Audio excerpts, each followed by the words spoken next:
I'll be there when you're down, when you're losing your crown, till the afterglow, the afterglow. 1, 2, 3, go!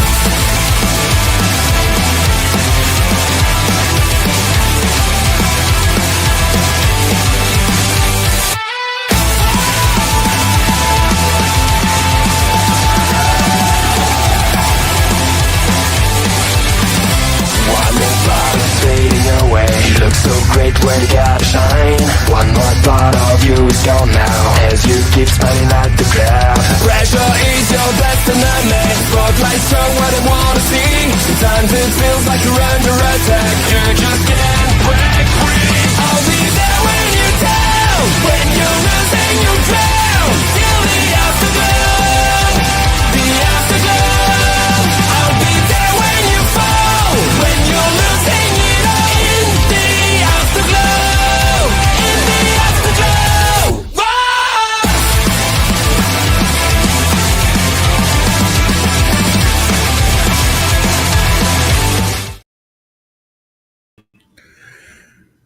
The stars of the WWE have invaded the American Airlines Center in Dallas for SmackDown tonight.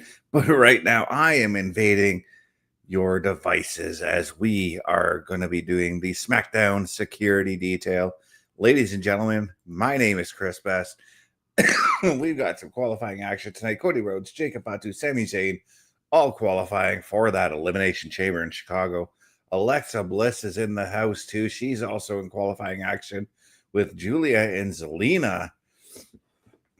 And this is going to be an interesting night.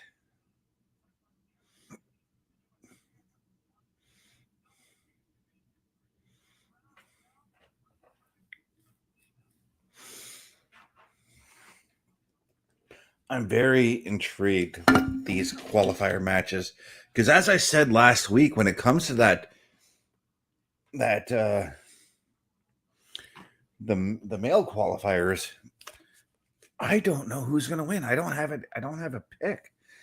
But Jade Cargill is going to be defending her women's championship against Jordynne Grace tonight, and I might be showing my bias here because I'm a huge fan of Jordynne Grace, and I wouldn't mind Jordynne Grace taking the win. However, I think Jade does take the win here.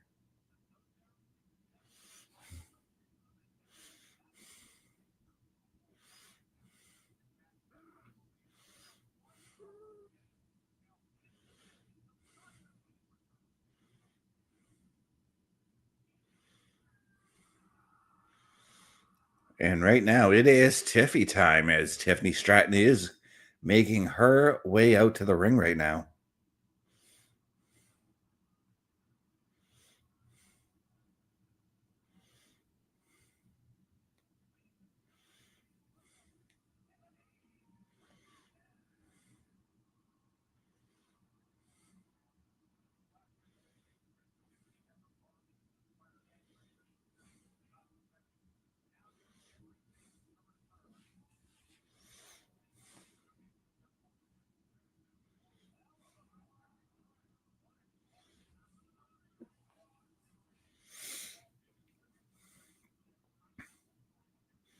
And of course, we're taking a look at last week when she qualified for the Elimination Chamber matchup.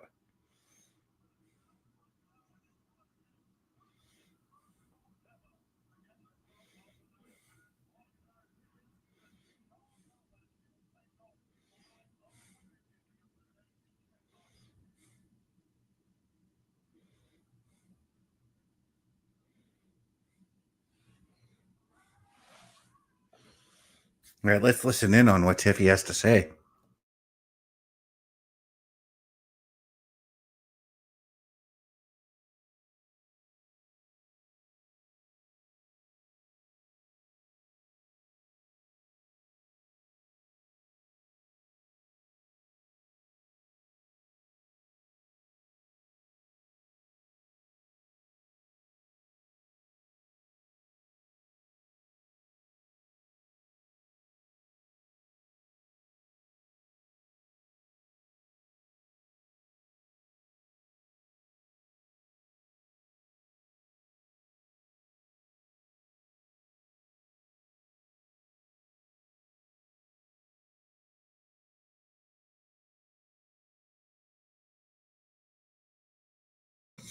So Tiffany Stratton comes in and says like she does what she says she's going to do, which she's not wrong on that one.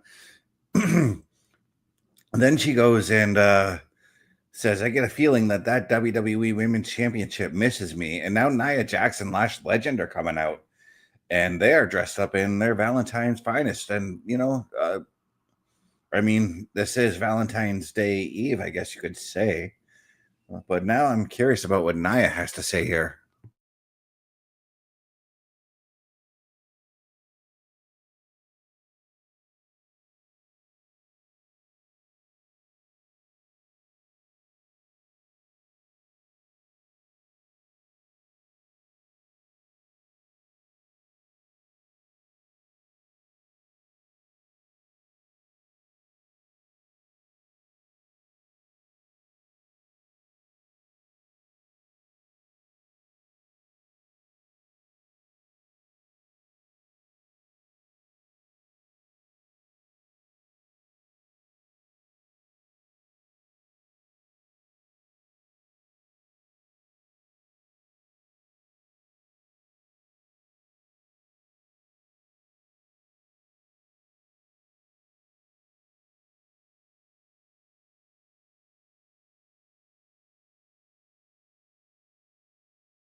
Well, now, I mean, it made no sense for Lash Legend to come in and cut a promo on this whole thing, considering Tiffy beat her last week. Um, but they did talk about how Nia and Tiffy or Nia and Lash are going to beat Rio later on tonight. Women's Tag Team Championships are on the line.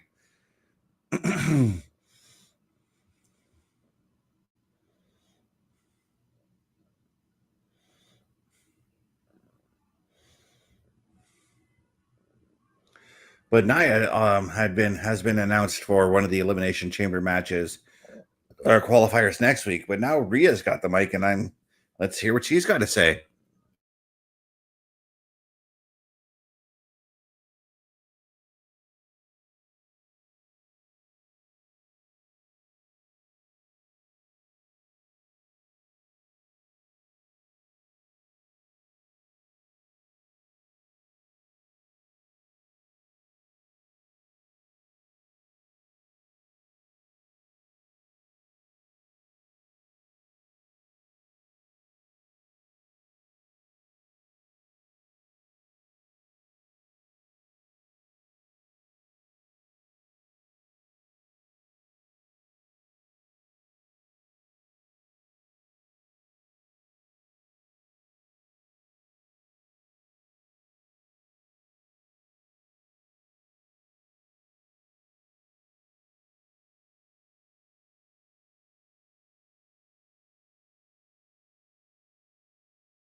And right off the start, the women's tag team titles are on the line here, guys.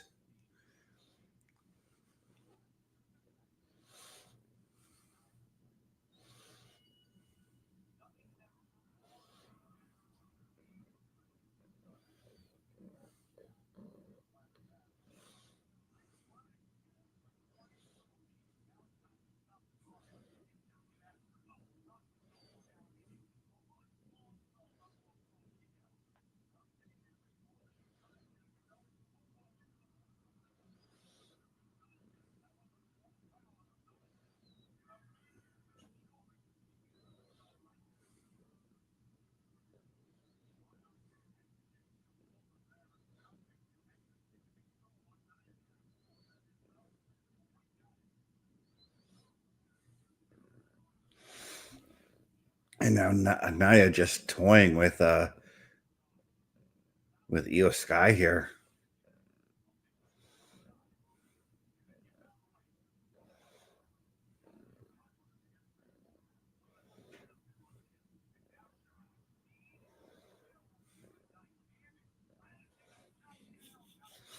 And now Io's speed is coming into play against Naya's strength here.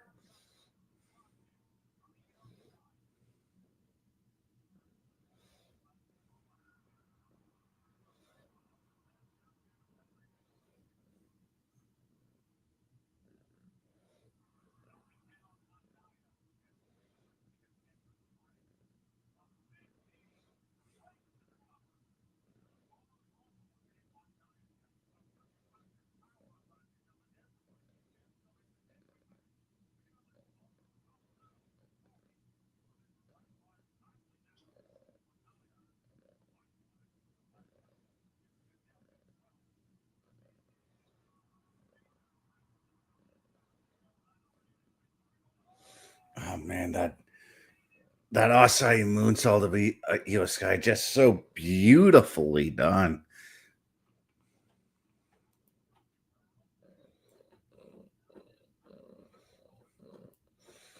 But now we've got trying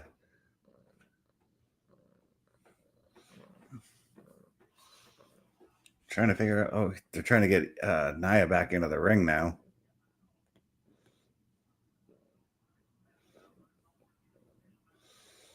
And now Io looking to go up top there, but Lash Legend is there.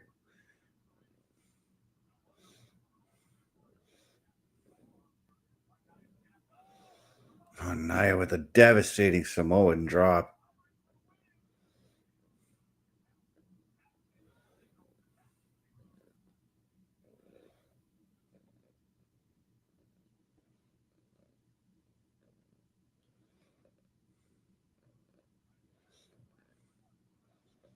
Now Lash Legend tagged in. Now she's getting her licks in on Io here. I think Io's in a bit of trouble right now.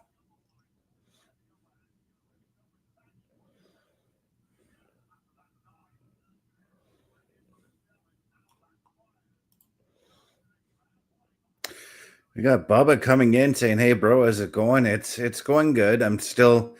I'm here. I'm alive, basically." But right now, watching SmackDown. As a heads up, everybody, I'm still dealing with my medical troubles this week, but I'm gonna try to give you guys the best product I can.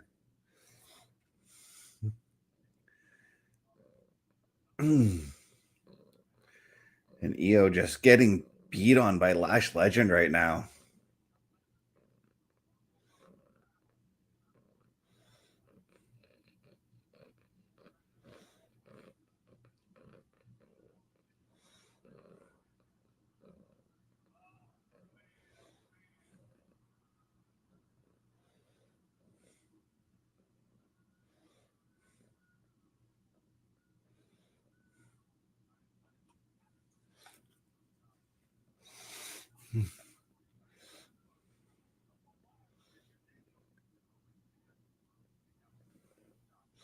The frequent tag-ins between Lash Legend and Nia Jax are proven to be fruitful right now as Io just she cannot get out of that corner right now. The question I have is what happens once Mommy gets tagged in?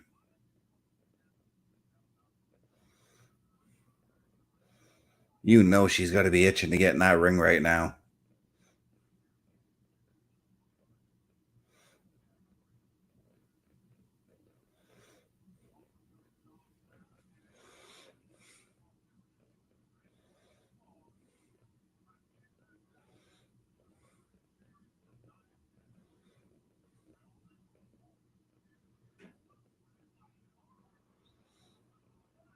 A beautiful crucifix. A beautiful crucifix there from Io pinning Nia, but Lash Legend just stood there and watched. I don't know. If I were her, I would have tried to make the save.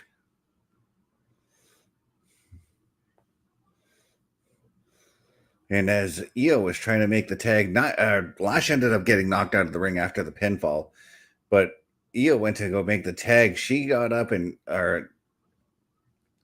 Lash got up and took Rhea out. Now Rhea is laid out at ringside, and once again, Lash and Nia bringing Io over to their side of the ring, and there is nothing but trouble here for Io right now. The Women's Tag Team Championships could very well be in jeopardy in this matchup.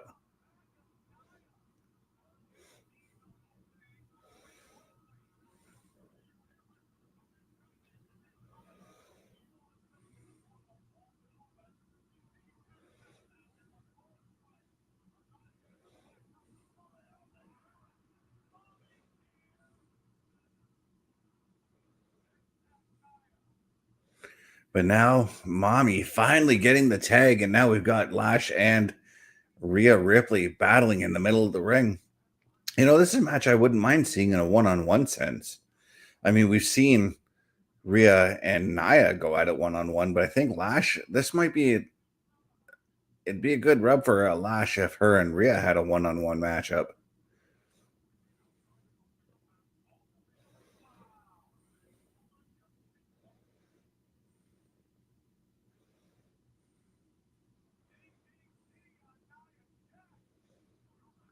And Nia just got taken down with a DDT from Rhea.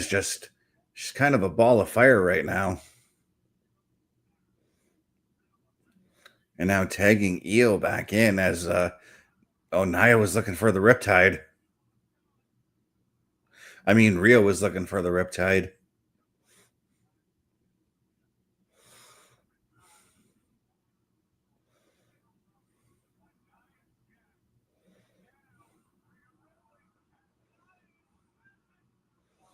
Oh, power bomb on Nia Jax. That's insane. And now Io with that picture perfect moonsault. Wow, Lash Legend got in, but she shoved Rhea onto Io.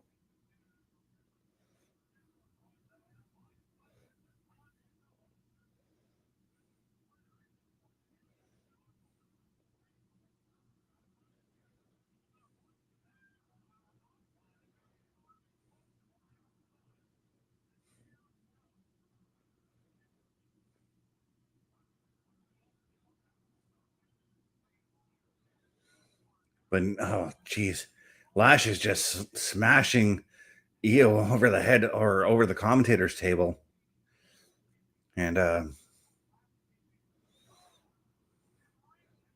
Rhea just taking care of Lash right now and slamming her head up against the announce table.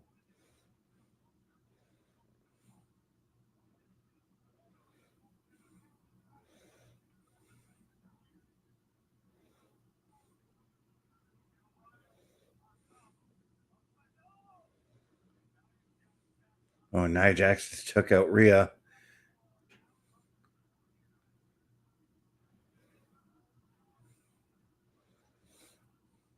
Surprised that Charles Robinson isn't really initiating the 10 count. All four of these women have been out of the ring for well over the 10 count.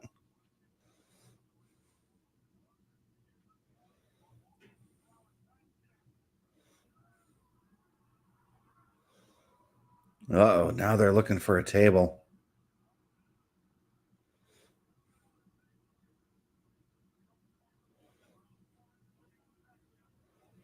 Or was there a 10 count and I just missed it?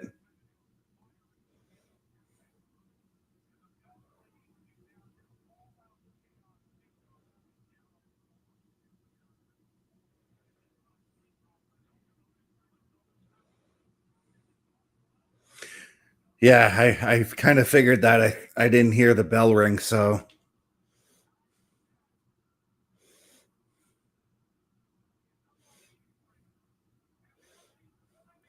But now Nia, what?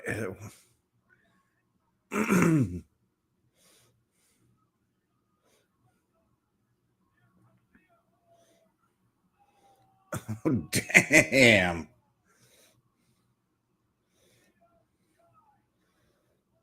This match is just, or this fight, I was going to say, this match has devolved into chaos here.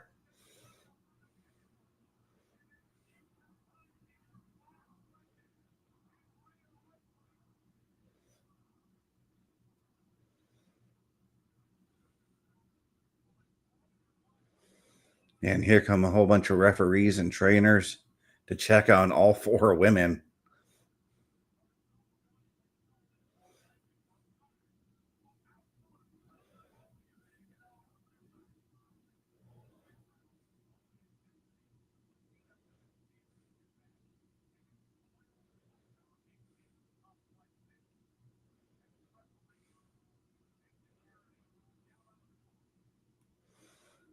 And Kathy Kelly's talking to Cody Rhodes in the locker room.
And Cody is exuding confidence in his match tonight, taking on, having to take on both Jacob Fatu and Sami Zayn. And now we got Carmelo Hayes talking with Apollo Crews.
Well, ladies and gentlemen, that was a little bit interesting.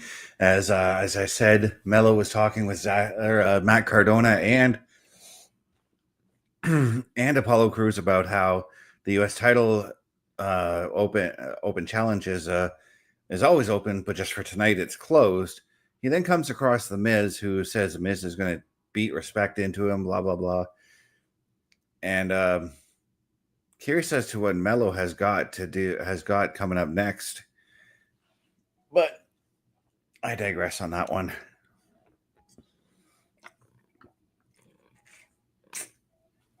Mm.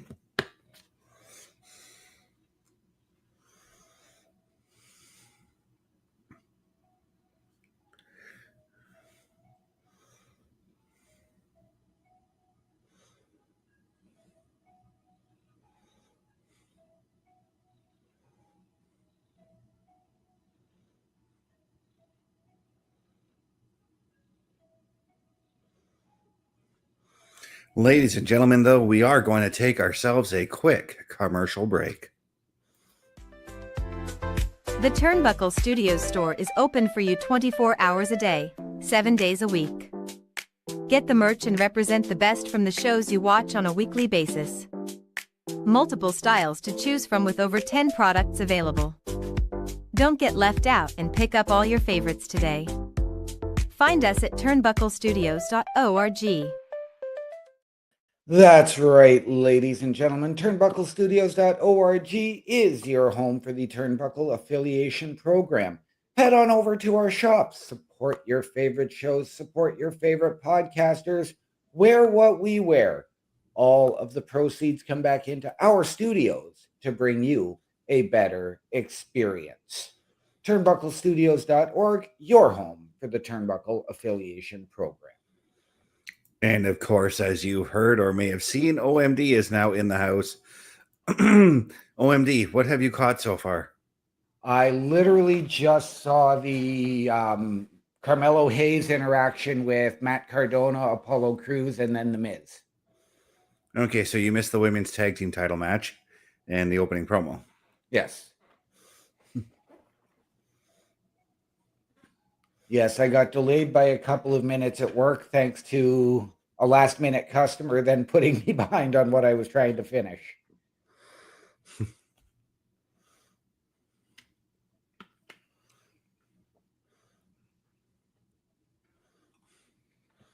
But yeah, we got ourselves a bit of a stacked card tonight. And Mello tonight had said that the U.S. Open Challenge is closed for tonight. Yes, which makes me wonder, because like Michael Cole had said, Carmelo Hayes is on his way to the ring. He's got something to say. I'm kind of curious about what he has to say. Yeah, because I thought initially his opponent tonight was supposed to be Miz. Or no, that was last week. Yeah, that was a non-title match last week. Yeah. And that was if Miz could beat Mello, Miz was going to get a shot. Right. But I'm also intrigued with the whole Matt Cardona and Apollo Crews interjecting themselves into the U.S. title picture as well. Right. Because if you heard them when they were leaving, I mean, I'm sure that they were just doing it to fill up a little bit of time, but they both said, "I want a shot at the title." Yes. Yes, I did hear it. And then, yes, Mello did tell them that the challenge was closed, but anytime they want to step up, step up. And right now we're getting ourselves a promo from Zelina Vega, who will be in one of the qualifying matches later on tonight with Alexa Bliss. And I've already forgotten who the third woman is.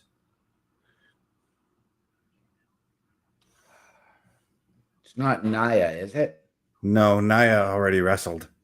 Okay. Naya's in next week's qualifier. Okay.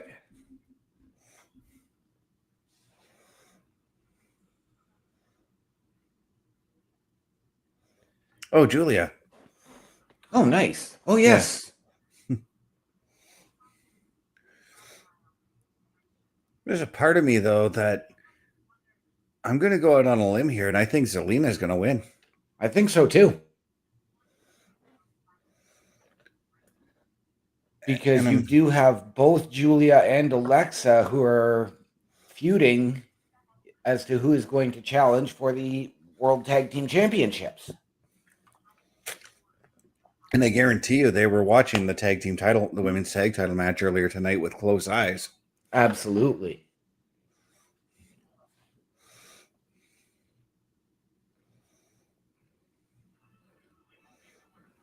And then we also do still have Sami Zayn, Jacob Fatu, and Cody Rhodes in the Elimination Chamber qualifier tonight as well. Yeah, and here I am a week later. I still don't have any idea on who's going to take that one.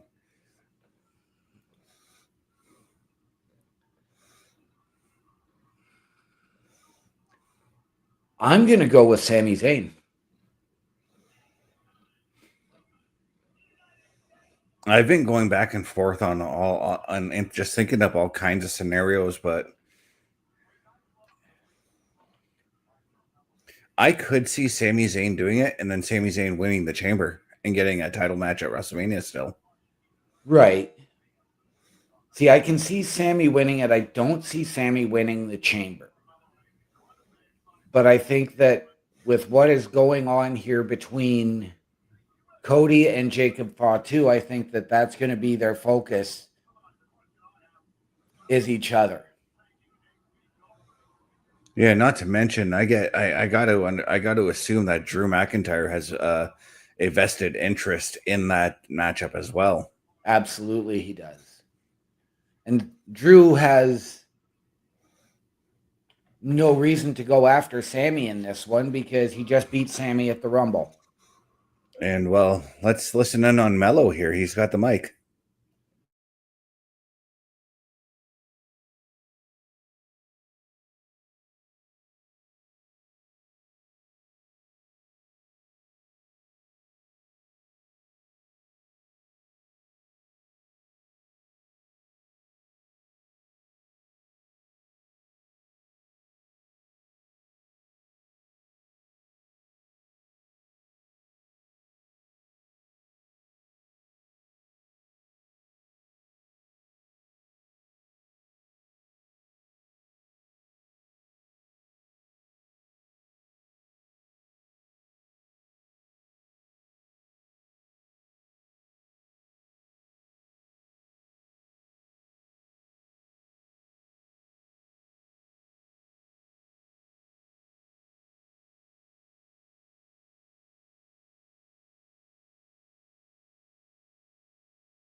And this is why the U.S. Open title challenge is closed tonight, because he's got another match with Ilya Dragunov.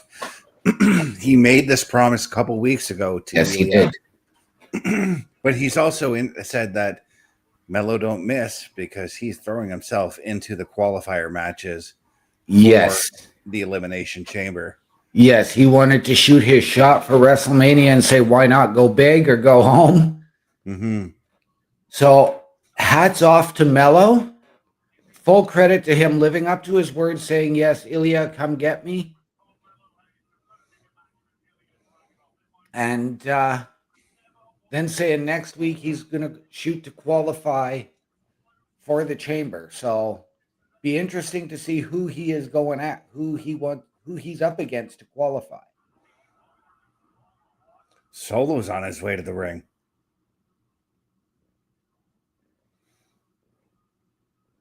You know, it's not just Solo, it's all of the MFT.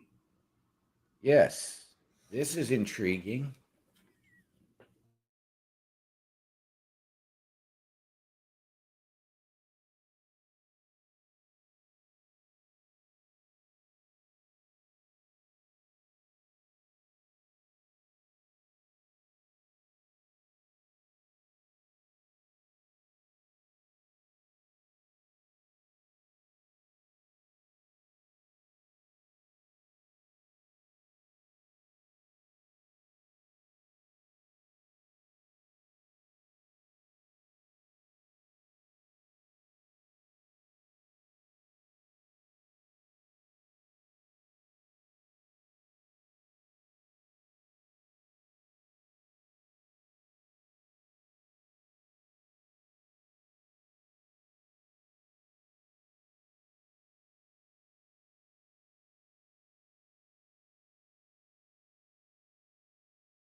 Not gonna lie, Solo's imitation of Mello was kind of funny there.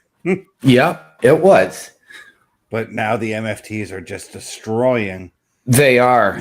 After Mello decided to issue a challenge for the tag team championships, but there come Apollo Crews and Matt Cardona. 8-man tag coming up, maybe? Be nice to see Apollo back in the ring. Yeah. But the MFTs still have that numbers advantage, so who could be number 5?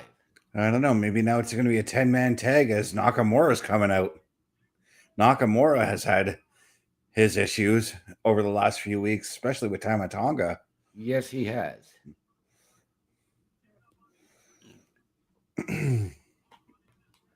And like I said, I believe Nakamura is on that path to looking for a team to help him out.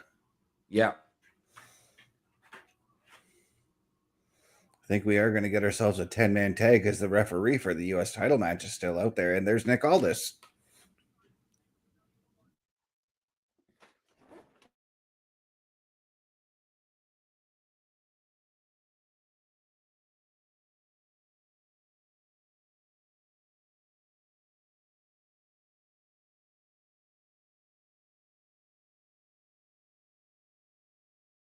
And we get the 10-man tag.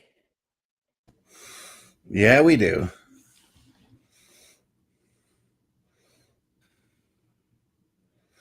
So based off this, I don't think this is the week that Evil shows up. No, I don't think so either. I'm even going to go so far as to say this. They can extend this Mellow Dragunov thing. I think we get that match at WrestleMania. You could definitely do it there. Hey, Mello's got a hold of one of the tag titles. I've found myself really loving Mello these days. Oh, yeah. And we are starting off with Nakamura and Tama Tonga.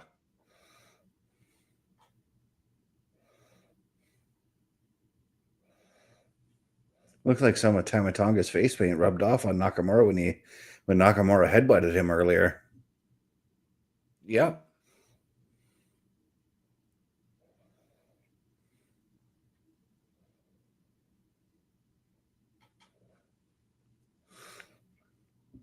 But, after missing the better part of 2025 with injury, Tama Tonga just looks absolutely jacked and shredded. Like he's put on serious muscle mass. He's starting to look a lot more like his dad with that body build for sure. Yeah. Of course, his father, as everyone knows, is the one man you do not ever want to mess with, Haku. Right?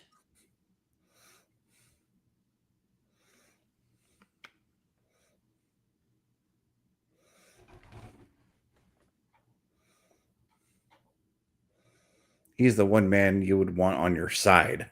Yes. If I'm going into a bar fight, and for those that know me, I don't drink. Yeah. Haku is the only one on my bar fight team. Yep. Me too. And I've seen those posts too where they're like, hey, pick these wrestlers to be on your bar fight team. And I always comment, and I have a picture of Haku on my phone for this reason. I always I only need this man, and it's a picture of Haku. Yep. But Nakamura right now is Apollo Crews, here he comes. Been waiting. It's been almost a year since we seen you wrestle, dude. Yes, you get your dose of Apollo Crews in the ring.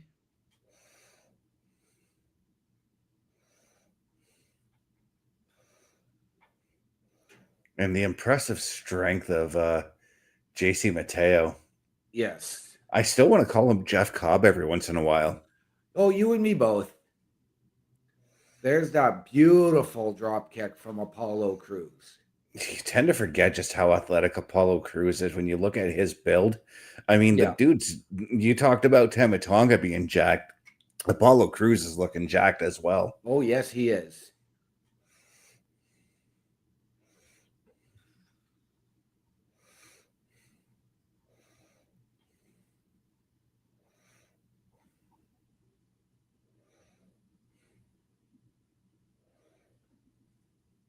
And Matt Cardona in the ring now with JC Mateo.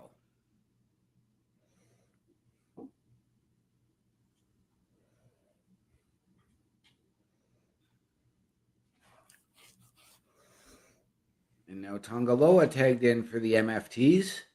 Got a little story on Matt Cardona actually here that so obviously I follow his Wrestling Figures podcast, his channel on YouTube. Right. Well, his latest video, he goes to this toy store in I think it was in Tampa, and he and it's like a treasure trove of all like these collectors' toys, right? Right. And he came across a mint in box Sling 'em Fling 'em LJN WWF wrestling ring. Wow. And he spent $655 on it because everything in that ring in it was perfect. Even the ropes, and the ropes lose those toy ropes, they lose their elasticity over time, but because they've never been touched, they were perfect. Wow. That is a once in a lifetime rare find. Oh, yes. And if I had the money and I was in that position, I would probably do the same thing. Yeah, and to make sure that everything was there, they did take everything out of the box to make sure it was all there. Oh, wow. They didn't take anything out of the plastics or anything like that. They wanted to make sure that the stickers weren't damaged as well. Right. Everything was pristine.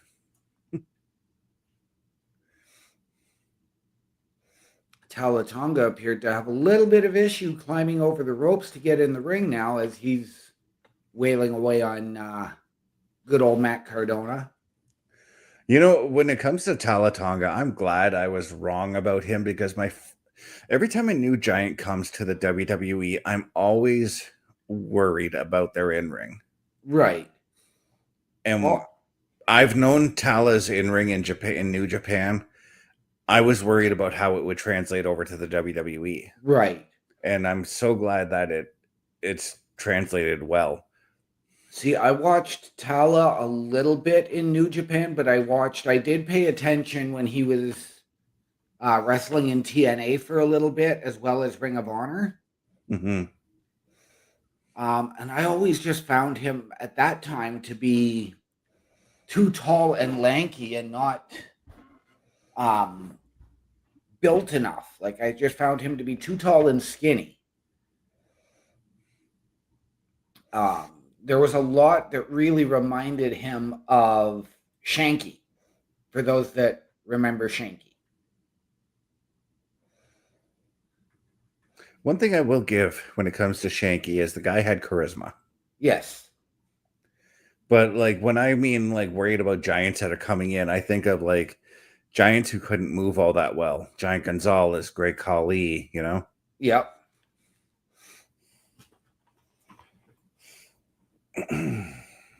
Even Andre in his later years. And I say later years because when Andre in the late 70s, early 80s, even actually he debuted in like the late 60s, he could move.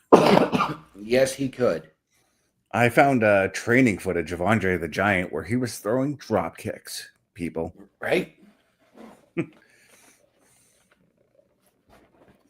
Even a guy like the Giant, as he was originally known when he debuted in WCW, billed as the son of Andre. Yes, ladies and gentlemen, I am talking about the Big Show.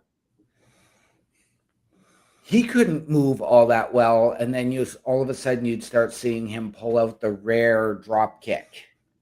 Here's the thing with the Big Show, though, that he was working for WCW while still training at the power plant. Yeah. And when his first match, he wins the WCW title. That's when I'm like, I don't know. Mm-hmm. Then he goes to the WWF. And that's where he exploded, in my personal opinion, because he got way better since then. Absolutely. But Talatonga, as I said, I'm glad I was wrong with him because he's coming across as Kevin Nash kind of big, and Kevin Nash is a giant who could move. Yeah. Oh, I'm with you. Like the fact that, I went with the I went by the looks, and looks can be deceiving. Mm-hmm.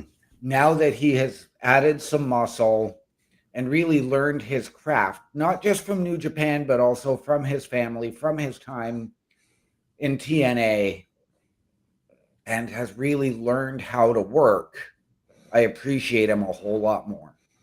And that's just it. When you hit the big leagues in the WWE and TNA and or AEW, you never stop learning when you're in this business. Right? There's always something new to learn. And that's why I love the wrestling business. As JC Mateo right now is in the ring here, and Dragunov is having a hard time getting out of this funk that he's in right now. Yes.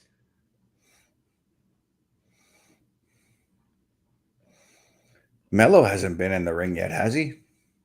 Yep.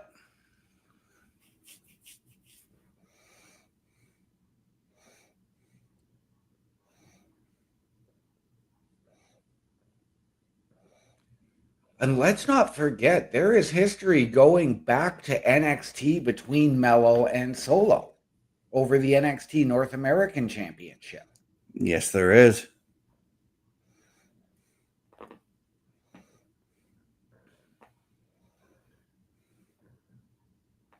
I will say this, for as being as not much of a fan of JC Mateo as I have not been, the guy can move.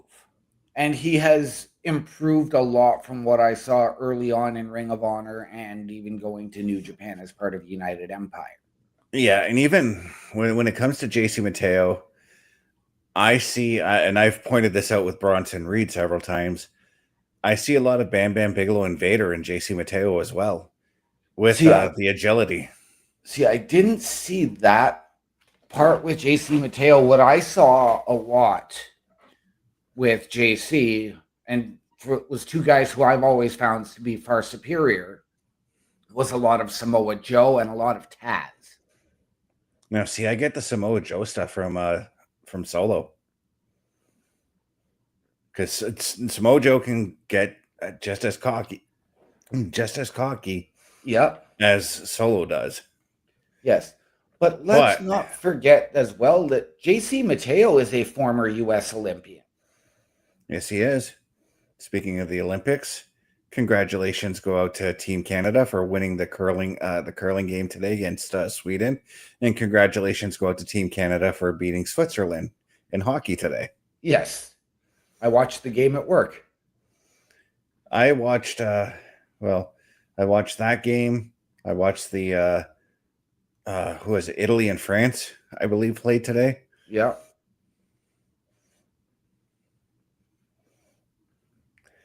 But now Mello is just cleaning house. Well, he was cleaning house, then he took a fist from Solo.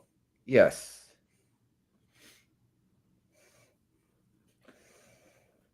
For those that don't know, Solo was in NXT, but had, I believe, just made his debut.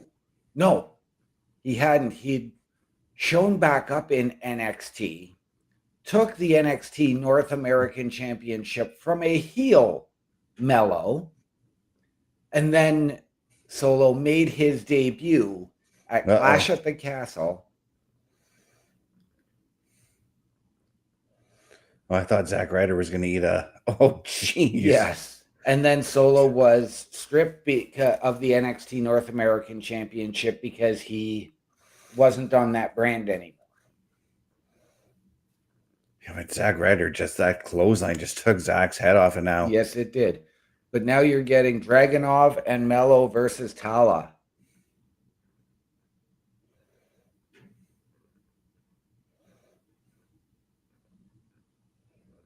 Wow.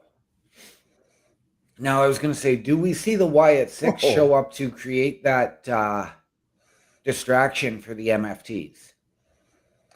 I am not certain on that one. But right now, this is definitely a showcase of who Talatanga is.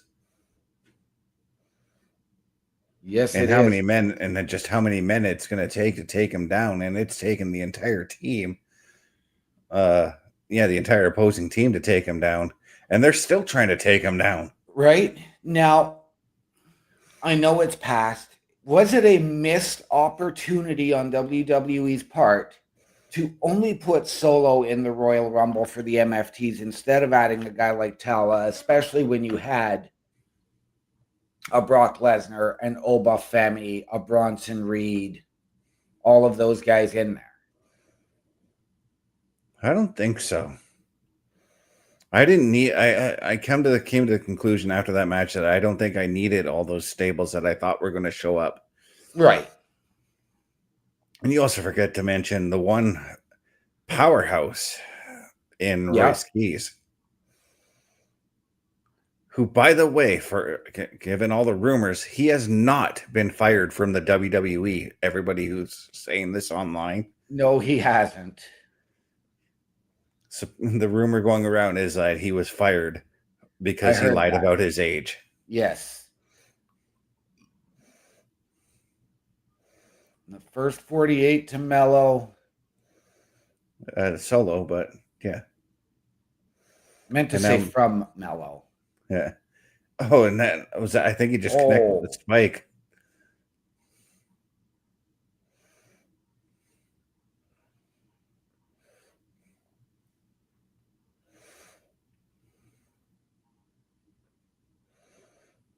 And Bubba asking, saying, who's that, guys? I think you were talking, he's asking about Royce Keys, the former powerhouse Hobbs in AEW. Yes. And the MFTs pick up the victory. And we know that both Tama Tonga and Solo have wanted claim back to the U.S. Championship. But we still haven't gotten any clarification on if the MFTs are using the Freebird rule for the Tag Team Championships. Yeah, but I'm still going to go back to the Powerhouse Hobbs thing to inform Bubba that he made his debut at the Royal Rumble. They changed his name from Powerhouse Hobbs to Royce Keys. But yeah, the lights go out. I'm ready now. Tear this roof off.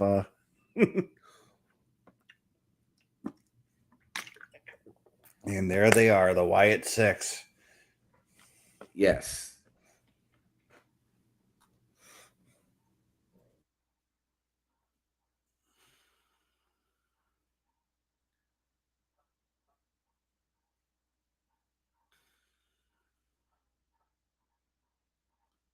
And that's all we needed from them. Just that we're still here. We still want our tag titles. You got something that we want. Yes. But you know what else we want? We want you. A Turnbuckle affiliation program is looking for more people. If you have passion level for pro wrestling, sports, video games, or something else, then Turnbuckle Studios is the place to be. If you have ever wanted to pursue content creation and want to join our team, then we would love to have you. Check out turnbucklestudios.org or contact us by email today because your future is now, and we want you to tap in.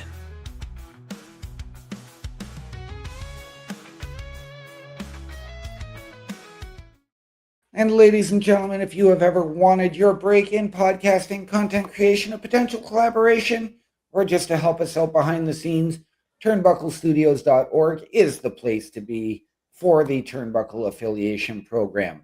Hit the join button, send us your credentials via email, tell us how you can help us, how you believe we can help you, and we can sit down as a collective and figure out the right fit. Turnbucklestudios.org, your home of the Turnbuckle Affiliation Program. As we welcome in Chris Parrish, how we doing, brother? Doing well. How are you? We're doing very well, thank you.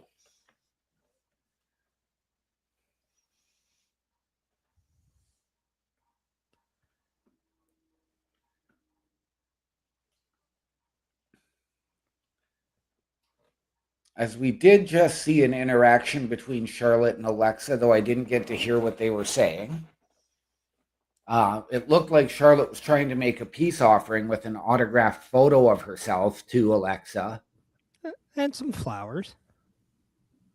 And now getting ready to accompany her to the ring for her Elimination Chamber qualifier.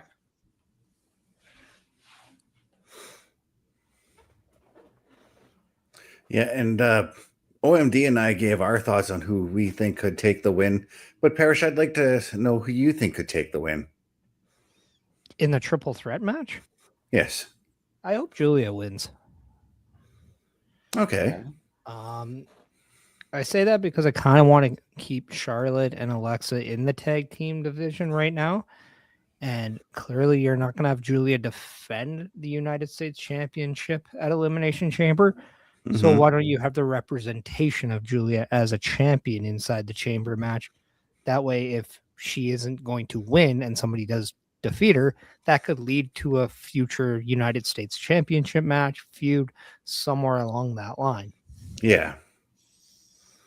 And see, OMD and I went with the idea of Zelina because we think that Kiana James and Giulia probably are not finished in the tag team title division as well. I mean, it would give Zelina Vega something to do. But, Mhm. I mean, I wasn't a big fan of the which one was it last week with Rhea Ripley winning that triple threat that they had. Yeah. I wasn't happy with the fact that Lyra was the one being pinned simply because, I mean, you do have a heel in a 2 babyface match there. So, and I feel like the mid card women division isn't getting a shine through these qualifying matches. Right. And that's why if I have somebody like a champion with Giulia, I want to showcase that. And you're going to a Chicago crowd in an Elimination Chamber. They're a wrestling crowd. Not to say Zelina Vega is not accepted in a wrestling crowd, but these are the crowds that you do want Giulia to be in front of more often. Yeah. And that's why I go there. I think, I mean, it's hard not to want to see Alexa Bliss go after a championship. I think a lot of us want to see that at some point. Right. Right. But I don't want to see that at the cost of the tag team that they're in, because I still think there's a lot of legs left in their tag team. Right. And I'm with you there. And I'm also with you on the Rhea Ripley winning. I thought that probably should have been a Lyra win, because Rhea is one half of the World Tag Team Champions. Why does she need to be in the chamber? I guess you don't want the focus on the Elimination Chamber to be around multiple people involved in the tag team division. I mean, But to bunk off Parrish's idea, you might want somebody in there who represents the women's tag team titles if you're not going to defend them at the pay-per-view. and I think that's kind of where you could. I think if there's a title that you could have defended there, it could be that one. But at the same time, with how often we're seeing the women's tag team titles now, whether it's through number 1 contender matches or even title defenses, who's to say Rhea Ripley and Io Sky make it to Elimination Chamber as champions? Right. They're pretty busy as it is. So, I mean, I think it's most likely that they will be. I think it's most likely they're going to be the champions at WrestleMania. Coming out, I think, could be a different story. But that's months away. So, I don't know. I think these are the matches I find that you can go with a couple new faces on and see just how they work. We saw it a few years back with Tiffany Stratton and how an Elimination Chamber match is a coming out party for her. Mm-hmm. Why can't this be the same with Giulia, who could showcase a vicious side to her game that fans in Chicago can really get behind?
Kit Wilson is gold.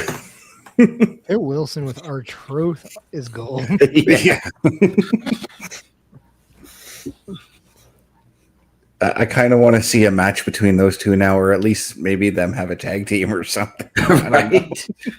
Well, I mean, we saw this at the Royal Rumble when they brought back the pre-show matches. Could they have a pre-show match at Elimination Chamber, and one of them being Kit Wilson versus R-Truth? I'd be They all could. for it.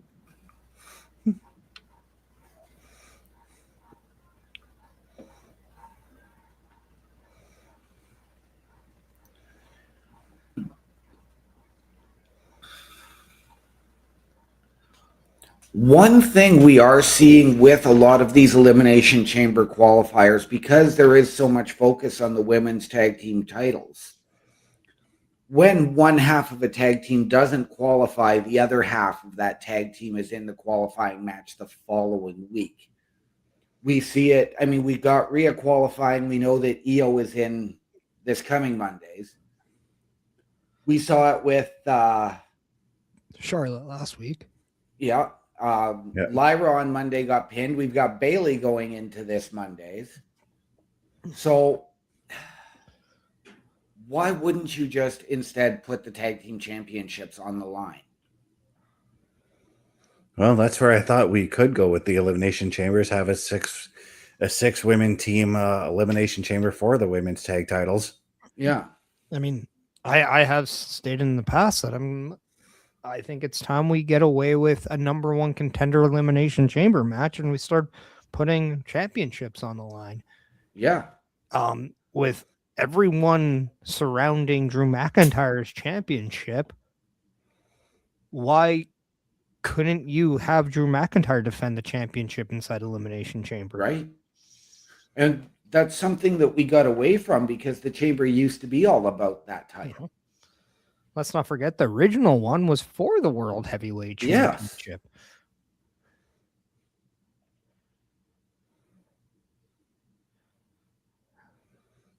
You know what? I might have to think you're right with Zelina Vega winning. She has the winning color combination on.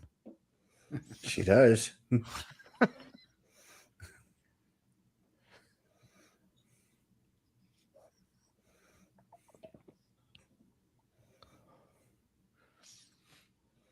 I will say, Zelina coming out to this song by herself doesn't feel the same. Right. But maybe it's also because this is the first time I've seen it. Yeah. And again, for those that don't remember, Zelina is a former U.S. champion and a former Queen of the Ring. Queen's Crown winner, I do believe. Yes. But her run as one and only Queen's Crown winner. There you go. So, Yeah. but her run as the U.S. champion was a decent run, just really marred by her emotion and her devotion to her home country of Puerto Rico, as opposed to being really focused on the U.S. championship. I mean, I'll be the first one to say I found her championship reign to fall flat, but at the same time, that was during a time when the Women's United States title wasn't really featured that much. Right. And it was just a switch that a lot of us did not see, really expect. It kind of shocked everyone as you watched it. But then when Giulia defeated her for it, we kind of saw that one coming. Yeah. Yeah, and then when I was gonna say Candice LeRae, but Matt Cardona's wife, I'm drawing a blank. Chelsea on her. Green. Thank you. Chelsea. When Chelsea beat her, the OMD and I did not expect that. We literally looked and we're like, oh crap, Chelsea Green just won the women's title or the US women's title. I love that one for a second reason, because I said on my show that I was expecting at least 2 title changes before the end of the year, and that was one of them. And then we got, I think then we got John Cena winning the Intercontinental Championship. That like could always count on good old Johnny Boy. Yep.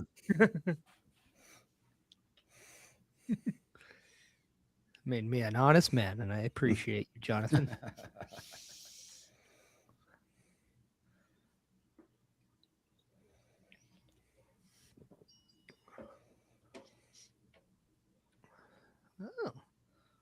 Giulia looks like she's a little bit more ready to go than most matches.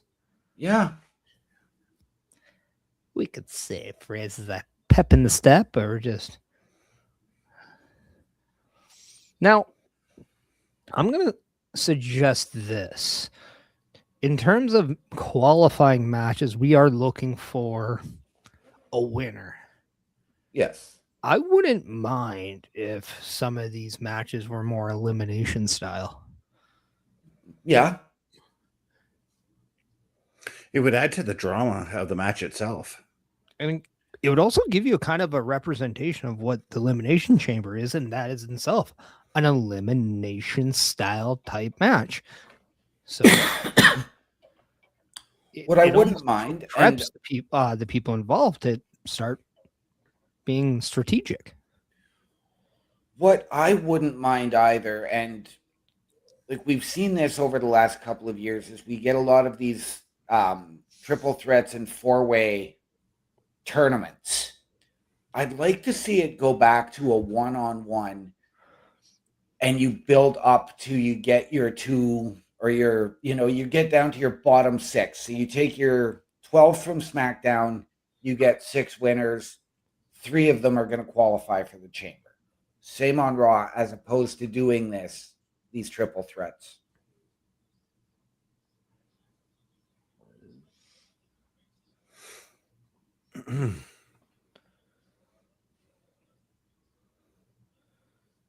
Well, actually, the one thing I've been enjoying that we're not getting in this triple threat match right now is in some of these triple threat matches, we've had all 3 people fighting at the same time. Yes. I'm not a fan of those knock the one wrestler out so the other 2 can fight type things in Right. the triple threat match. I understand it if you have, say it's like Zelina, Alexa, and then Nia Jax. Yeah. Mhm. And Zelina and Alexa work together to get Nia Jax out of the ring as much so they can focus on. I can understand the psychology on that aspect. But I Right. know, as you're talking about, it's something that was repeatedly done over time, Mhm. and it just got very repetitive, but Yeah. boring, obvious, predictable, everything you didn't want out of a match. And Yeah. as long as the psychology fits, there's a place. But when it's just done for the sake of making the match type simpler to put together, that's where it's. Yeah. And I mean, we saw it started off like that last week in the Elimination Chamber qualifier, but then we finished with all 3 women in the ring. It was the same thing on Monday, I do believe, that we finished with all 3 women in the ring, although one was down when Rhea picked up the pin. Yeah, it makes sense to me. Like if Alexa Bliss right now were to throw a Sister Abigail onto Zelina, it would make sense that Zelina gets taken out of the match for a few minutes. Yeah. But not laying on the outside, recovering for 4 or 5 minutes to then jump back in and break up a pinfall. Yeah, and she's only recovering because she got punched in the mouth or something. Yeah.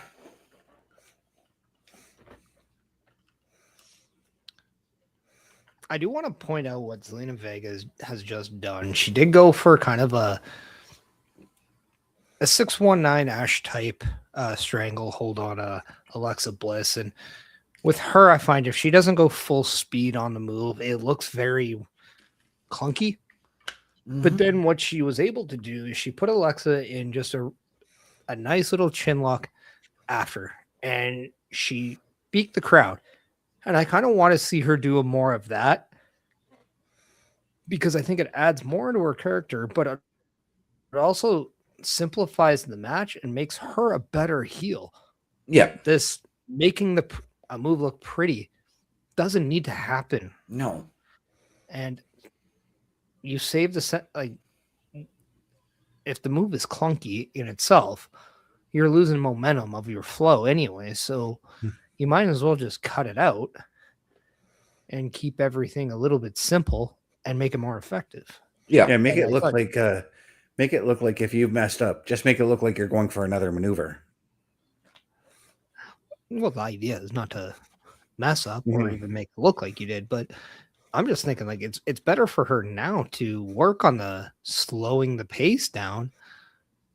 And when she's back to being a baby face, then worry about speeding it back up.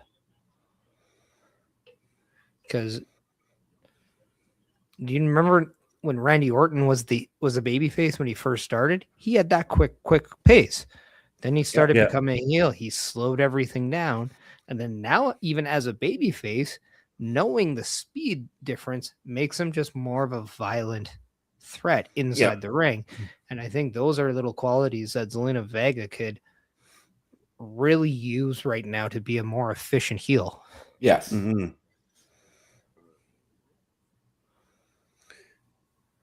And at the same time, though, Zelina can pick up the pace if she needs to, because obviously the desperation to qualify for the chamber should be prevalent in this matchup. But I don't think you want to pick it up to the pace that, say, a Giulia can work at or an Alexa Bliss, because ultimately it would work into their favor if you do that. Yeah, but in this match, Alexa is the one true fan favorite. So whereas Giulia and Zelina can truly slow it down,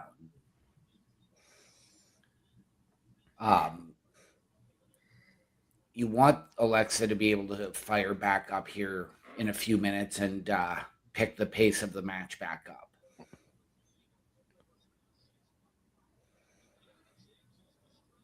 But Kiana James with the timely distraction there to Zelina. And it's only a matter of time before Kiana James and Charlotte get into it on the outside. Yep.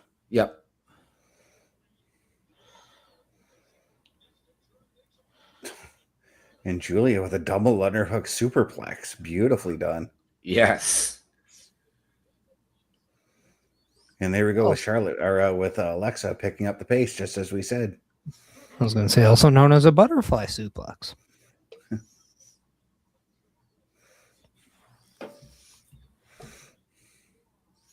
Gotta love how everybody loves the name Butterfly for a move, but they don't like the butterfly on the championship. Right? Pickle. I'm still at the belief that had that title said the word women's instead of divas, and you maybe take out the silver and put gold, nobody's batting an eye. Yeah. And Alexa with 2 quick pin attempts there, but both women kicking out.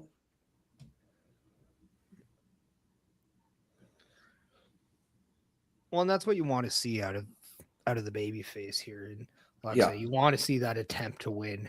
That's something that it almost seems like sequence after sequence becomes the new mantra of these triple threat matches. But you do want to see someone consistently try to win and pick a spot, because you're not heelish if you find a spot to win here. Right. It's only heelish if, like you're cheating towards it. But Alexa took too long to get to the top rope, which allowed Zelina to capitalize on Giulia and create a pin attempt for herself.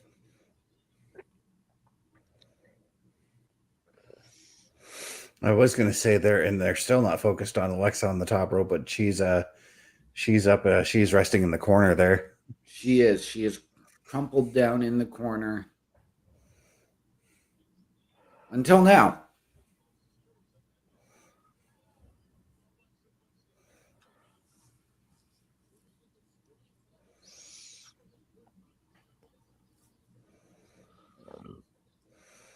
I think Alexa's looking for Twisted Bliss. But Alexa, once again, seeming to take a little too long to get to the top rope. A little bit faster, though, this time, but...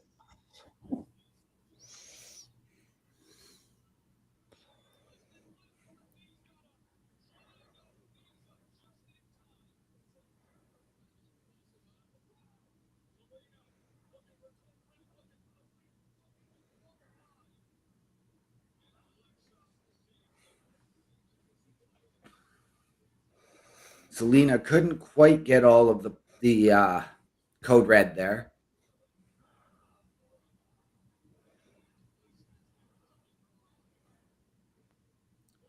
Beautiful DDT there from Alexa Bliss.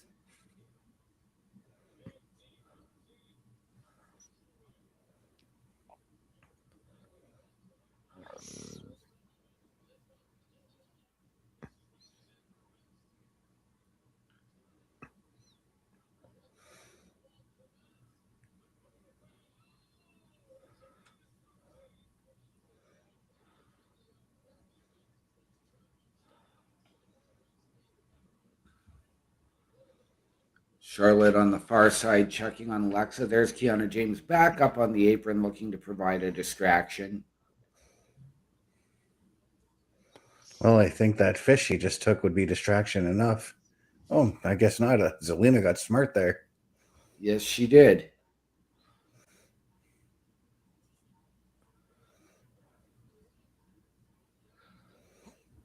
But she's just taken too much time to.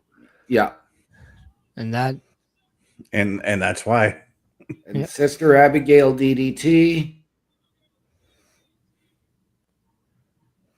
And that's And going to do Alexa it. Bliss has qualified for the Elimination Chamber for the second year in a row.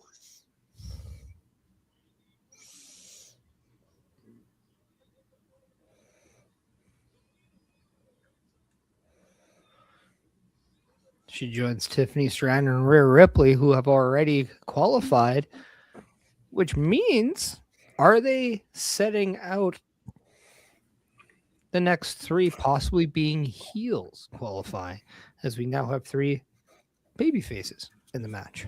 Right. Speaking of Tiffany Stratton, we have her and Jordynne Grace backstage. And Jordynne, of course, is getting ready for her championship match later tonight against Jade Cargill.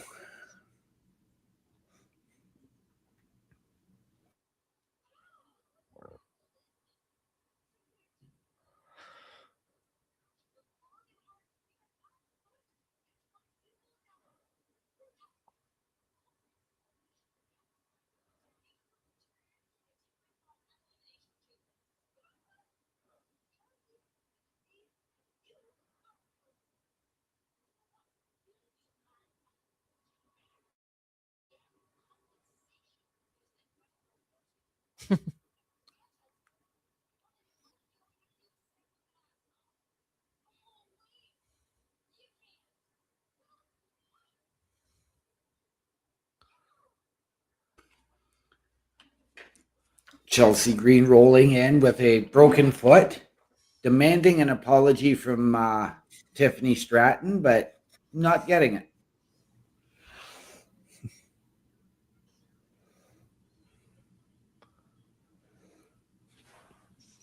As I don't know if you guys knew it before, but the triple threat men's qualifying match is now the main event.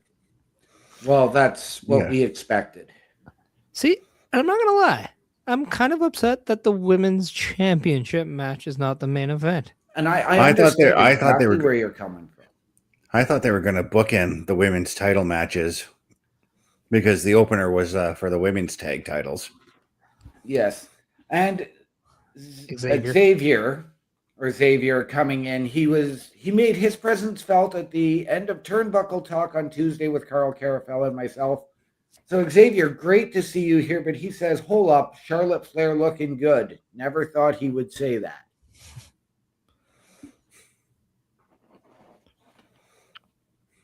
Whoa. Right.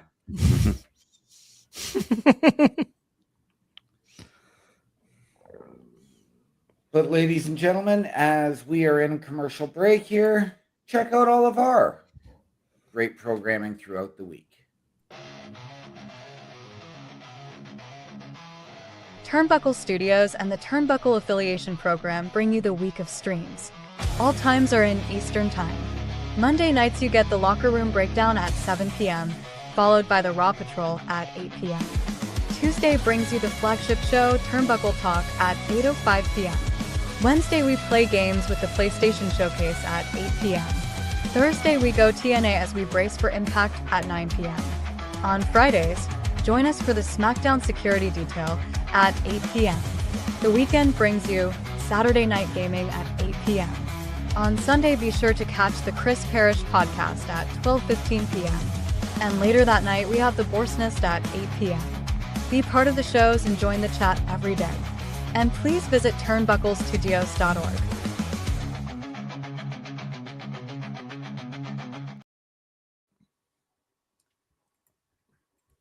And ladies and gentlemen, there you have it. That is our weekly calendar of programming at Turnbuckle Studios, and turnbucklestudios.org is your home for the Turnbuckle affiliation program. Meet the team. All of the hosts under the host section, Mr. Best, Mr. Parrish, myself, Bubba Duke, and Carl Carafel. Watch our latest weekly live episodic shows. And again, check out turnbucklestudios.org, your home for the Turnbuckle affiliation program.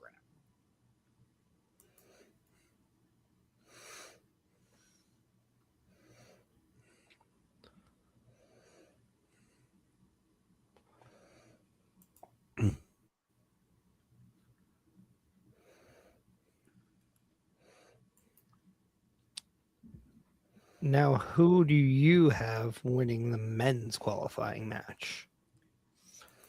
Sami Zayn. I'm having a hard time picking this one. Well, you got a 33.3 chance of winning it if you pick one person. I don't feel like doing Steiner math, so No, that's normal math. Yes. I know. That's actual math. Yes. Bubba Duke coming in and saying Jacob Fatu to win. And hear me out on a theory here. And What did Austin Drew Theory? McIntyre do to Cody Rhodes at the Royal Rumble? He eliminated Cost him. him the Rumble. Exactly. Could we see Drew McIntyre cost Cody Rhodes a chance of qualifying? And this allows either one of Jacob Fatu or Sami Zayn winning. And I'm at a point where I do want to see Sami Zayn get an opportunity, but at the same time, I feel right now he is being pushed down our throat.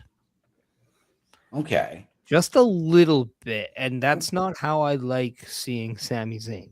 Right. No, and I can appreciate where you're coming from. I don't necessarily see it myself. But I think that with everything going on between Cody and Jacob, you throw Drew into that mix. I think that is still going to be the massive wild card factor. Drew just defeated Sami at the Royal Rumble and is 12-0, so he's got nothing to worry about with Sami Zayn. Okay. And that could be Drew's downfall. Hear me out, though. What if Drew McIntyre gets himself not only, say he costs Cody. Cody goes to Nick Aldis. Nick Aldis makes a championship match for Backlash. Drew McIntyre versus Cody Rhodes.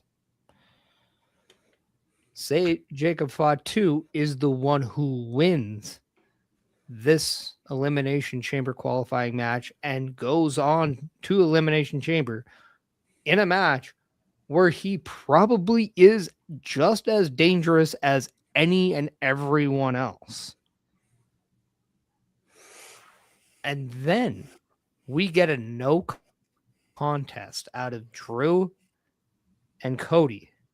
And this sets up a triple threat match for the title at WrestleMania.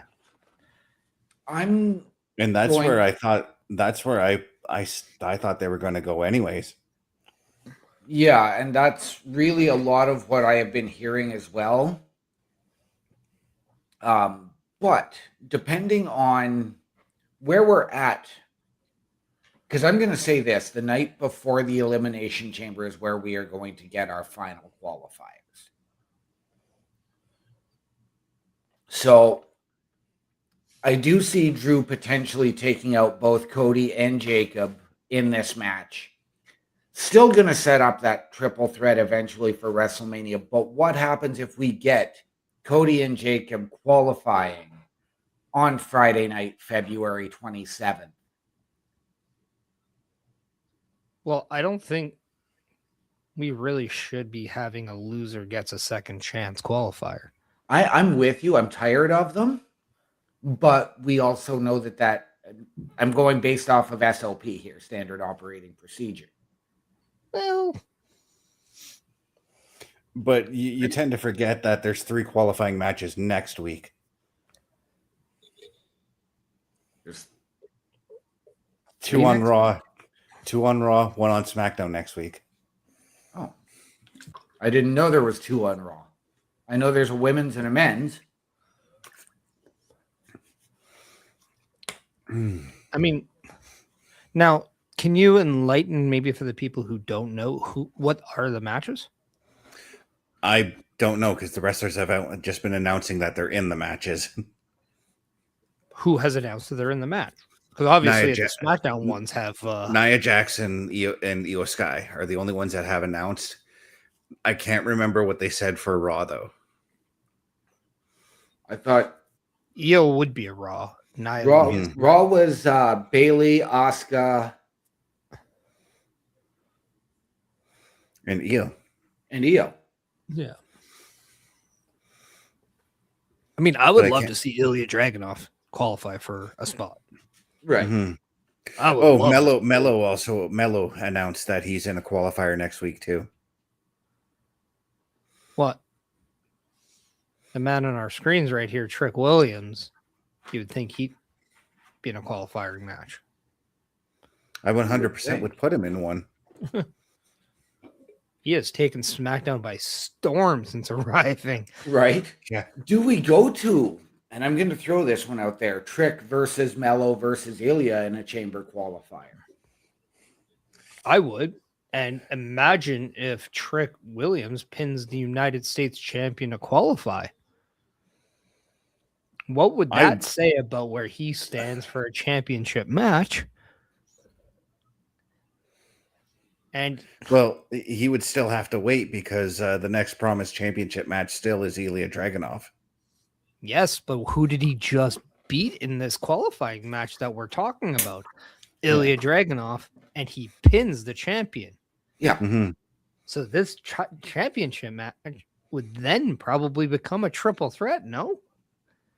Do you think Ilya Dragunov would be okay with having a loss against Trick Williams? Well, that's hard to say because even The Miz wants to get involved in this too. Yeah. Well, I mean, The Miz talks a lot. But again, I suggested, do we get, as I said earlier, Mello was shooting his shot for WrestleMania. Could you go to that triple threat match at Mania for the title? You know what I'd do? TLC for the United States Championship at WrestleMania. I'd be all right with that because right off the top of my head, I'd put Apollo Crews, Matt Cardona, Trick, The Miz, Dragunov, and Mello, obviously. I'm going to take Apollo Crews out, and I would put Nathan Frazier and Johnny Gargano. I'm putting Apollo Crews in because Apollo Crews has already stated he wants a shot. I know, but That's just where I went we with. gotta care for Apollo Crews again. He's been away for a while. There's probably a lot of people watching now and be like, "Who the hell is that guy?" Which we know. We like Apollo. We've been around since he came in, but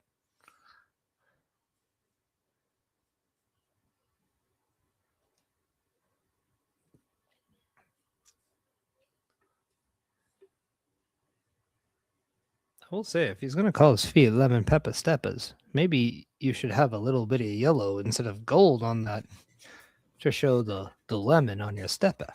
Well, he just announced that he's going to be in the chamber qualifier. Let's talk about it.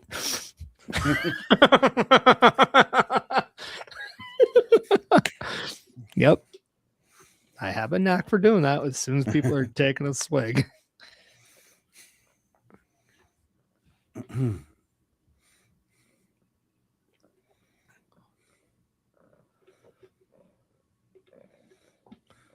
Oba? Nope. Probably, yeah. Maybe, no. No, because Oba has the green. Oba has yeah, green lights. This is Ray yeah. Phoenix.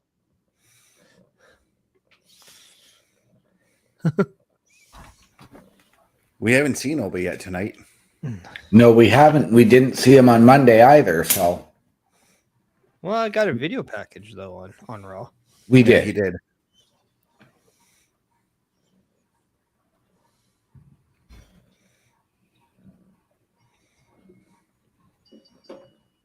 Oh, that's right. This match was set up last week. Mhm. They had a backstage segment against with one another. Yes, it is in the description. There you go.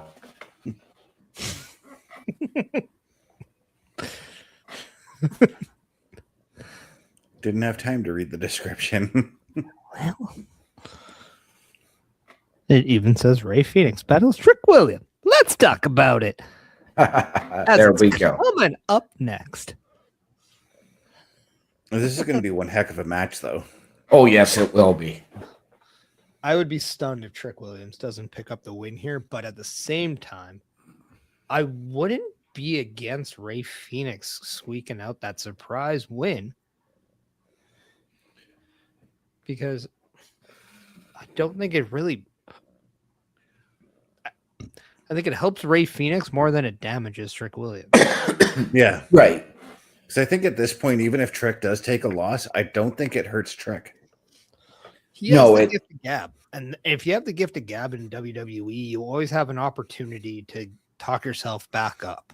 Mhm. I mean, look no further than The Miz, who is a prime example of doing this week in and week out. And he admits how often he loses matches. But when he's in a ring with a champion, you still take him a little bit seriously in the ring. I don't take him Absolutely. seriously in the entrance, but in the ring, I do. Yeah. But the gift of gab is that's a Yeah. powerful tool in the WWE. I could see Phoenix pulling out the surprise win here. Because again, like you said, it doesn't damage Trick. I could also see this match becoming that no double count out or a no contest. For me, Phoenix is really much like his brother, and that is an enhancement talent with an entrance. Well, you're being rude, aren't you? Yeah, because they've been on the winning streak a lot lately, to be fair. You say enhancement talent, but Paul Heyman says Penta is one of the hottest acts in WWE. Are you going to go against the mind of Paul Heyman? In this situation, yes. I find them both, yes, they have the incredible entrances, very energetic, very entertaining, great with the crowd, Taking great wins. matches, but losing more than they win. In And I don't see them like Penta probably should have been a champion, Intercontinental champion at least by now, if not he can't. contending. The Dominator in Dirty Dom has the title. It's pretty hard to grab that when you got one. You got the King of the Mysterios with the championship. King of the Oh, Mysterios. I'm well aware of that. The greatest But- Intercontinental champion of all the times. But really, what have Penta and Phoenix truly accomplished since coming to WWE? I mean, had banger matches.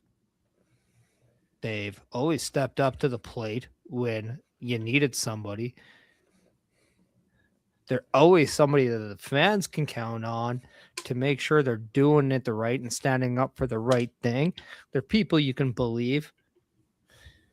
They're a signal of hope.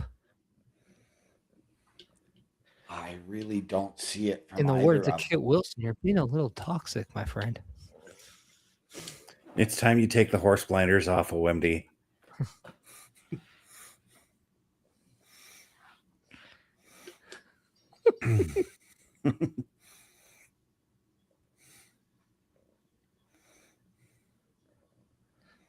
Hey, Because we all here cheer for a football team who loses more than they win. Oh, I But know. we Yeah. still believe and fight and root, all right? Yes, we do. And see, I didn't single anyone out. No, I you took it didn't. all down with. Hey, we all cheer for hockey teams too that on paper should be playoff contenders, but never really are. With the exception of the Oilers, they did go to the finals 2 years in a row. I'm like, excuse me. And Connor McDavid did put on a fantastic performance this afternoon. I would plead my Vicky Guerrero and say, excuse me.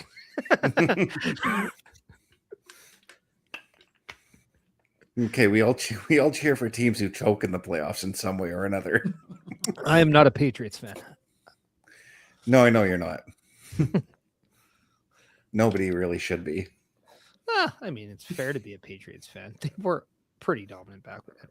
Just like Ray Phoenix is putting in a very dominant offense to start this match.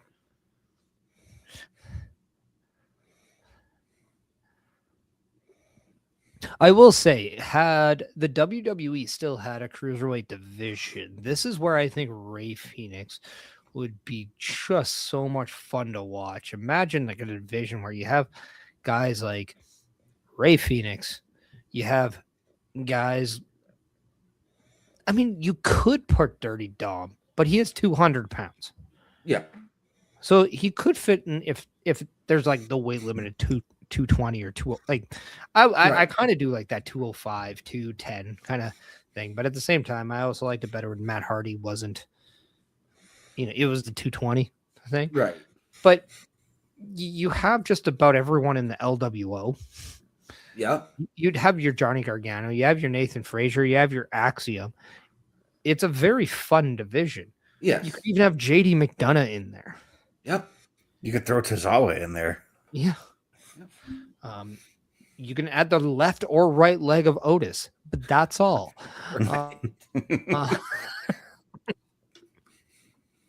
So shout out to Tozawa and Otis for what they did on Monday. That was I mean, it's about damn time they got their flowers and time on a television. And the way the Usos ended that, like we all said they should end it with respect, and mad props to that. And it made me want to see that match one more time. I mean, anybody who thought the Usos winning the tag titles wasn't a good thing, so far it's making you care more about the Raw tag team division. Mm-hmm. Now, I think what they're just missing is that right team to take to really battle them. And that's where I think I'm very much waiting for maybe the Street Profits to come back and swing over to Raw. Right. I like how there's focus actually on all three of the tag team titles. Yep. On the main roster now. I'm going to suggest this. Tilt-a-whirl backbreaker, by the way. You just suggested bringing the Street Profits over to Raw. Can we bring the War Raiders to SmackDown? I mean, I would do that trade in a heartbeat. I think that's such a beneficial trade. One. And this is what I've been clamoring for. If you ain't going to do a draft this year, add some trades. Give us like a breaking news segment. Right. The Street Profits have been traded to Raw in exchange for the War Raiders. Like you want to make WWE look more like a sport. Give us some breaking news once in a while. Yeah. Like this just in, Kit Wilson says you're toxic. Like, right? Like it's funny, but like also, I'm gonna also say this because I thought of it. You remember the Mattitude facts? Yes. I love it. Yeah. We need that for Kit Wilson. Yeah. Yes. We also got those when Brian Myers was making his return to the WWE to bring back Kurt Hawkins.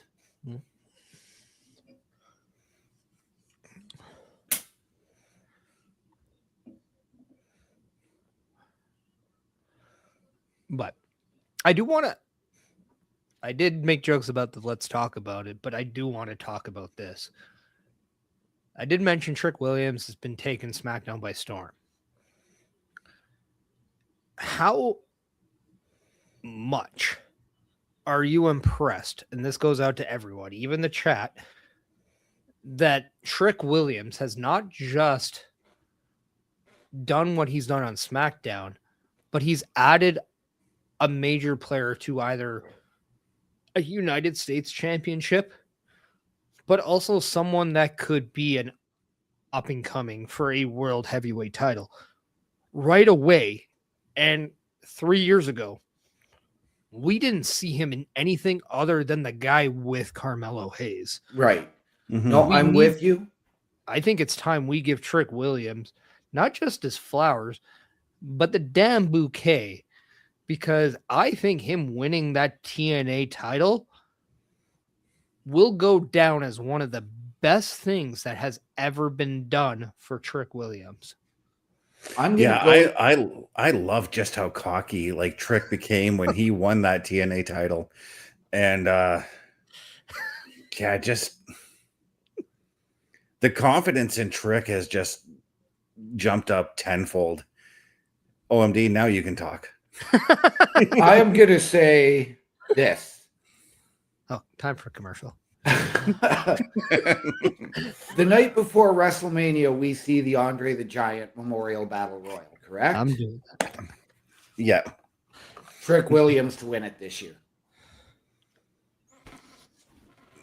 I'm just going to flat out say the Andre the Giant Memorial Battle Royal doesn't do anything for me anymore. No. As much as I like it, it doesn't really do anything.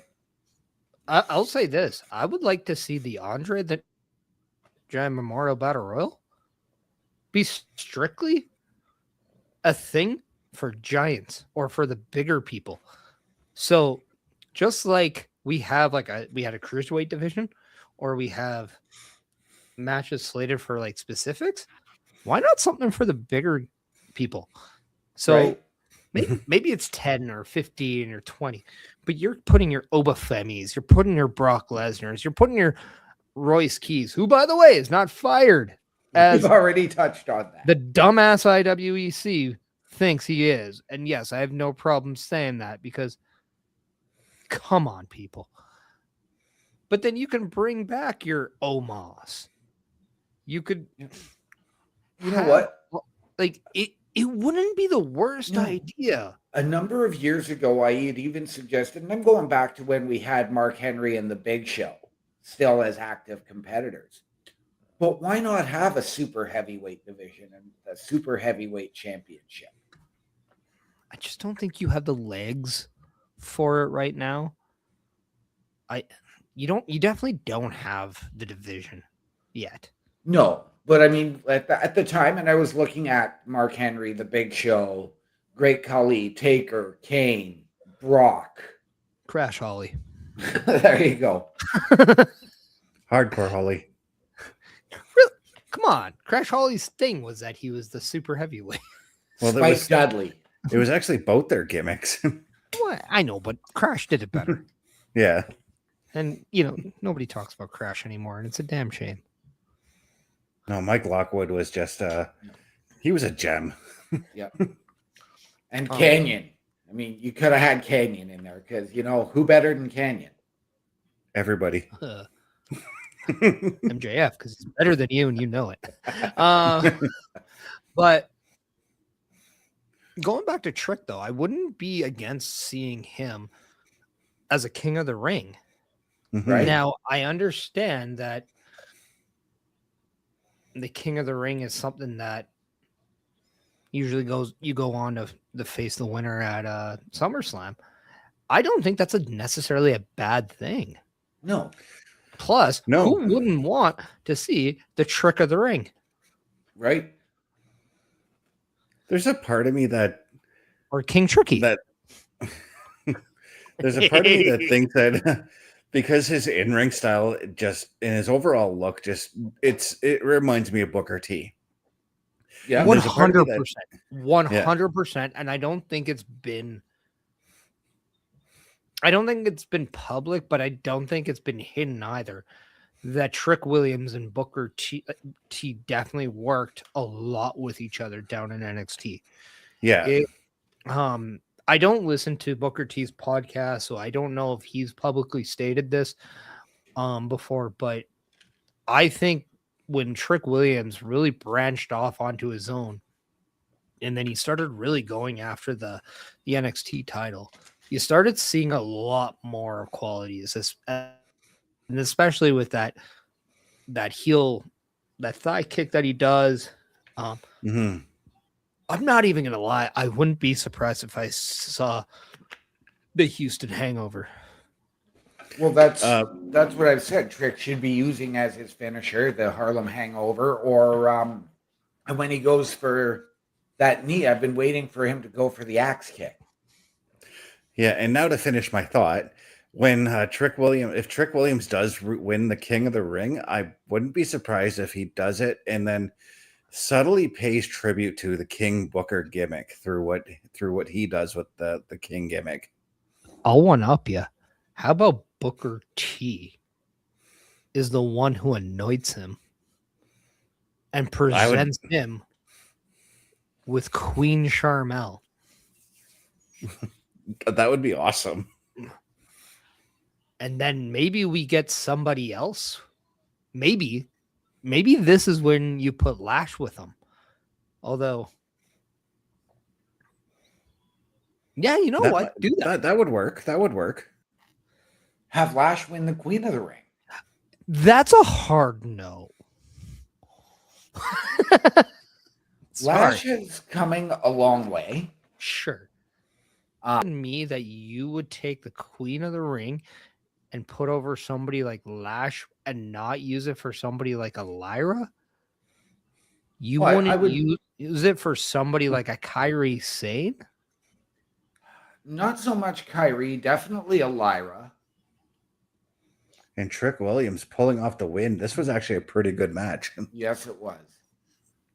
But I'm not going to go with Trick as the King of the Ring, but I would go with Trick in the Bank.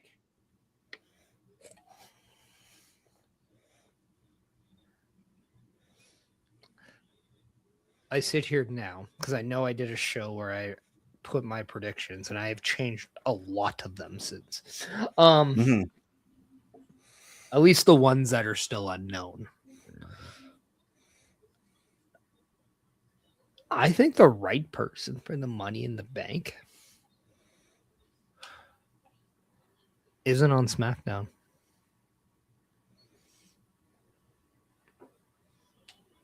Okay. I think Dom Mysterio is by far the running favorite who should win Money in the Bank. That's where, because I know you were big on Dom for King of the Ring for a long time, and I was big on Dom for Money in the Bank. Well, the reason I like him for King of the Ring is because he's doing the King of the Luchadors. Right. His father's name is Rey Mysterio, the King of Mystery. Yeah. He can become a king. He is in a stable with the prince. Like, there is so much that you could do here because, I mean, he could step over the prince and become the ruler of the Judgment Day and then take over the crown that is his father. And he could make one little change right now with a win and say, hey, I'm the King of the Ring, have a match with his dad. And if he beats his dad has to remove the crown on his mask forever. And if he loses, then, you know, maybe if he's still Intercontinental Champion, Rey gets the Intercontinental title. Right. But he gets to slightly take away from Rey's legacy and slowly adopts it as his own until that final piece would be the mask.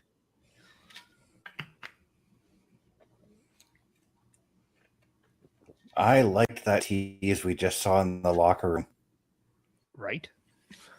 So we had Giulia and Kiana James arguing with Rio, to which led to Kiana pulling Giulia away. But then we saw Jade Cargill come up and stand face to face with Rhea Ripley. If that doesn't scream WrestleMania, I don't know what does. We have a lot of time. There's still a lot. Yeah. Isn't there a Saturday Night's Main Event still too? I've been waiting for that announcement. I haven't seen anything yet.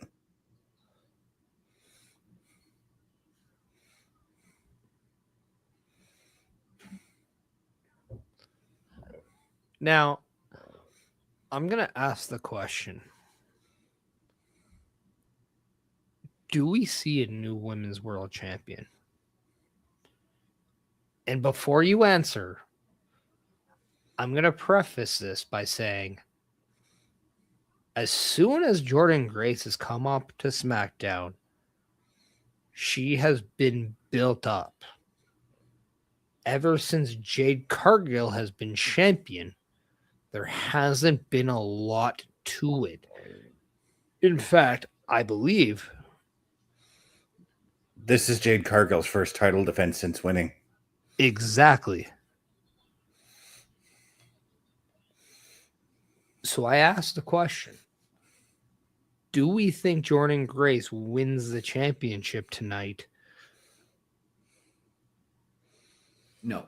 The biased side of me wants Jordan to win because I'm a big fan of hers, but I'm going to say no as well. I'm saying no, but it will not be a clean victory for Jade. This is going to be that match that goes to your double count out, your double disqualification. We could also potentially see Tiffany Stratton get involved because Jade's the one that took her out of action. So I think this is something that is going to play out long term. I'm going to say it probably ends at Backlash, where Jordynne or Tiffy get the title off of Jade. Oh, I would assume Jade's losing the title at Mania. Oh.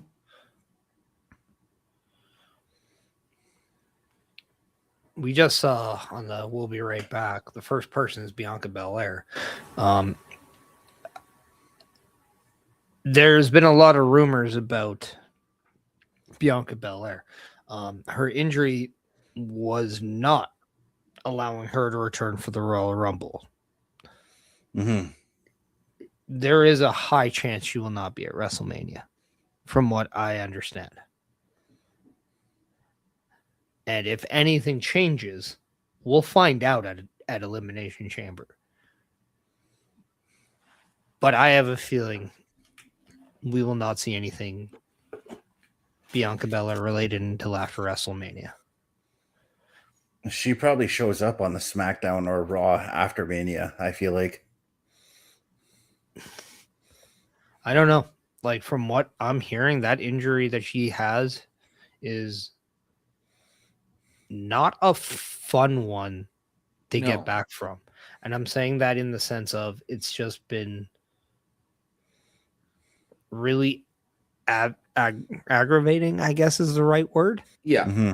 In this, and frustrating. But I don't think there's anything to worry about from what I'm hearing. Well, from my understanding, and like I know it was a broken finger, possibly a broken hand, but she still can't bend her one finger, so she can't flatten it right out. Yeah, there's a lot of grip. There's a lot of. So that would suggest nerve damage in her hand then. To an extent, it could. I feel it also could be muscle relation too. Mm-hmm. Yep. Because if you don't have the strength to do it, that's going to be I think a strength is more frustrating than a nerve. Because with a nerve, you just get a complete stop. So I do think it's more waiting for it. So I don't know, like, because I really liked the idea of Bianca versus Jade at WrestleMania for that women's title. I really did. Especially if Bianca Belair turns heel at WrestleMania and wins that title. And we're looking at maybe a big feud between these two that even takes us to SummerSlam with Jade finally getting the championship back. I don't mind that at all. But if Bianca's not in the picture, I think this is a very difficult one because you have to get the right person, right? Yep. Yeah, and I think that's why the tease with Rhea there, because that is a money match there too. Yeah, but the unfortunate thing is right now Rhea is the tag champion. Yes. But you also have people like Charlotte right there. And I know Charlotte and Jade was something teased back all the way when Jade signed at SmackDown. They had that little face-to-face, and there was just a little tease there. So now we have a little hype video, hype slash Promo? Yeah, like a tape promo with Jacob Fatu. Trying to find, like, what would you call these? I call them they are promos. hype videos. Promo package. Yeah.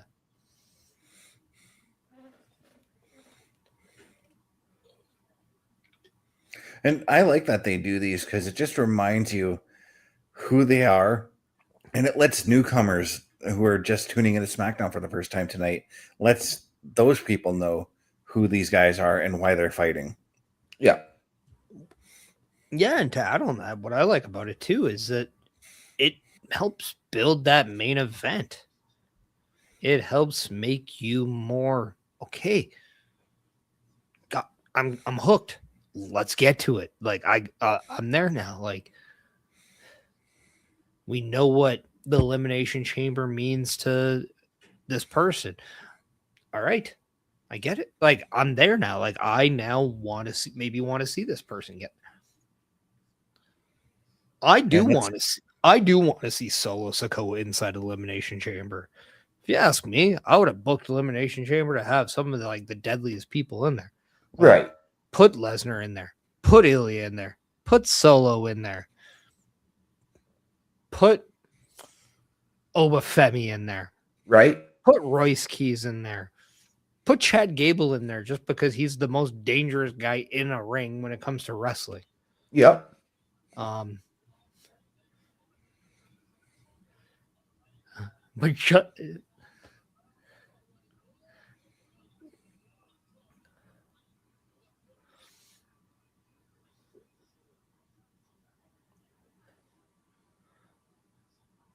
as Jordynne Grace is now in the ring, we've wondered ever since her first match, which was the Royal Rumble last year in Indianapolis, February 1 of 2025, whether or not she was going to get jumped up to the main roster, if she was going to be in NXT. We found out she was in NXT for a bit. I think it's still surprising she was never the NXT champion, but I think there's time to say, like, look, want just you to get acclimated, then you're up. Wasn't so much about accomplishments and that. There definitely seems to be a want of Jordynne Grace in WWE, and there seems to be a long-term view. Yes. Within weeks, she is now in the ring with the Women's World Champion or the WWE Women's Champion in a title match. That can't be coincidence.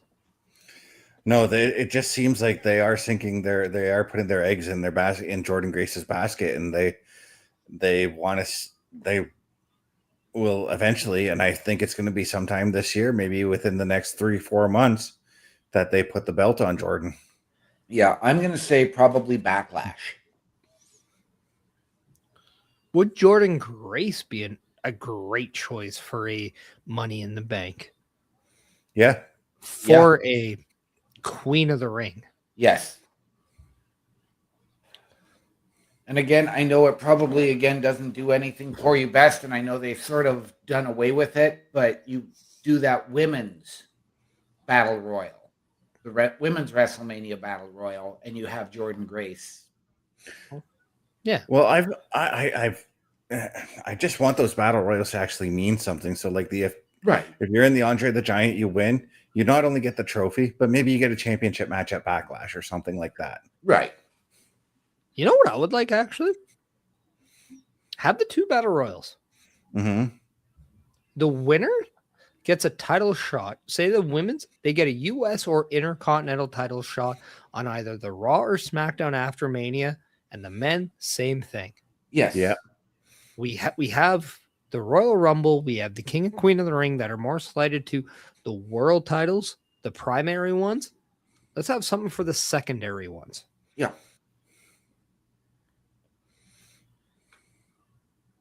And give it immediate impact. Then we don't have to see the boring people always carry one of the ugliest trophies you've ever seen in your life. Right?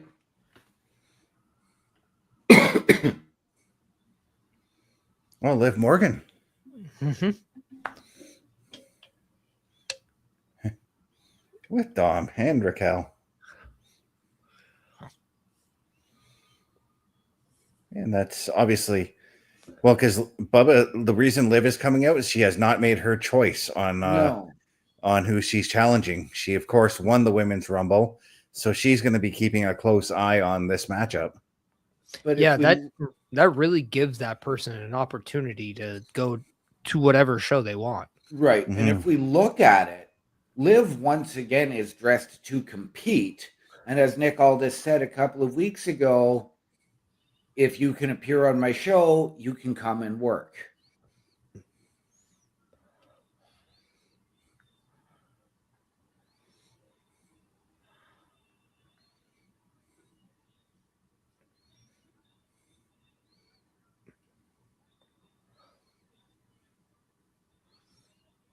Yeah, Liv is not dressed in her in-ring gear. Oh, but Dom is setting up a romantic dinner at ringside. Not gonna lie, part of me is kind of hoping for the Heartbreak Hotel set to come out.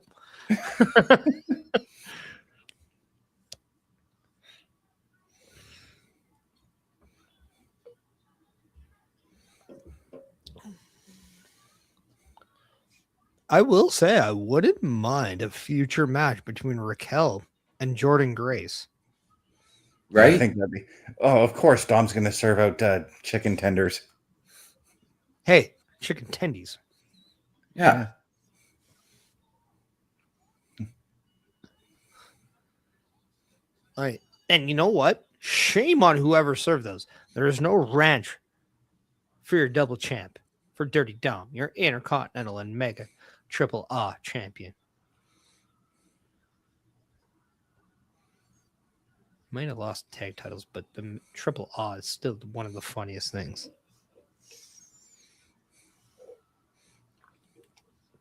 Bubba, I think it's very fair to assume that she's probably going to pick Stephanie Vicure. She did call her a very disgusting one. Yes. Which was kind of funny. But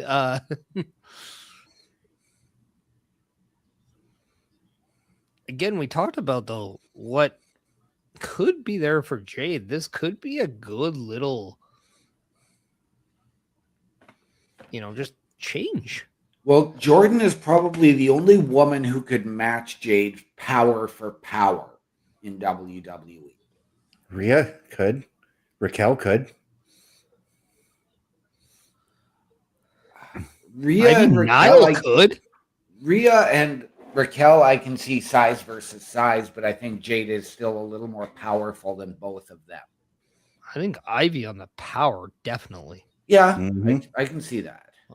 Size-wise, I think it's clear everyone has Ivy beat, but on the power, I mean, you got to give it to Ivy on that in the sense of she can definitely lift a lot more than probably a lot more people could, especially with her background. Yeah. I mean, we talked about her on Monday and how she appeared on Sheamus's workout YouTube channel and the stuff she was doing on that show even amazed Sheamus. I mean, I think Sheamus is amazed by all the women nowadays because they push him probably harder than the guys do at this point. Yes. Sheamus has said all of the women's workouts are far harder than the guys. Lyra did the same thing. Lyra, even Maxine, he said, like her yoga and Pilates was just brutal. Yeah, the Pilates stuff is just not fair for guys who can't bend. Right? But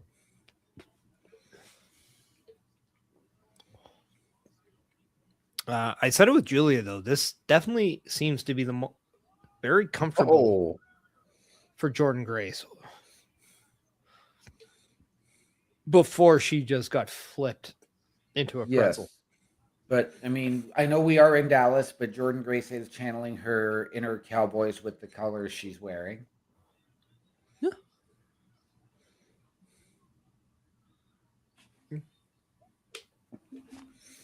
And the women's champion takes a bite out of a chicken tendy and says, Yes. yeah, they're good. I mean, let's be honest. Let's do a quick poll. Who doesn't like chicken tendies? I'm Dynamic. Do you like chicken tendies? I will happily eat chicken tendies, though I'm not a big fan of chicken. And I don't like poultry. Best? I buy chicken tendies every month, so yeah. Exactly. If you don't like chicken tendies, I mean, unless there's an allergic thing or whatever. Yes. I mean, you can't really. I don't judge Dom on this at all. Not at all. They're delicious. Basically, boneless wings are chicken tendies with flavor and sauce on them. They are. But, ladies and gentlemen, guys, if you will excuse me for a moment, I have to run to the locker room. And speaking of the locker room, you can get a lot of OMD's locker room visit stuff right here at our shop. The Turnbuckle Studios store is open for you 24 hours a day, 7 days a week. Get the merch and represent the best from the shows you watch on a weekly basis. Multiple styles to choose from with over 10 products available. Don't get left out and pick up all your favorites today. Find us at turnbucklestudios.org. That's right. If you want to go to turnbucklestudios.org/shop, you can go to our official shop of Turnbuckle Studios and you can get a variety of product. I mean, the video says 10 plus, and we definitely will say it's more on the plus side. Why? Because who doesn't like more? We like more. Whether you want t-shirts, hoodies, or you want pillows, phone cases, turnbucklestudios.org/shop has everything. And if you want any logo on anything that's involved in the Turnbuckle Appreciation Program, whether it's a show, whether it's the actual Turnbuckle Studios logo itself, or even some of the good little inside jokes that we have, like Twinkle Towers, Bubba Deuce, or even which is the one we say for OMD? The locker room visit. There we go. That's all on turnbucklestudios.org/shop.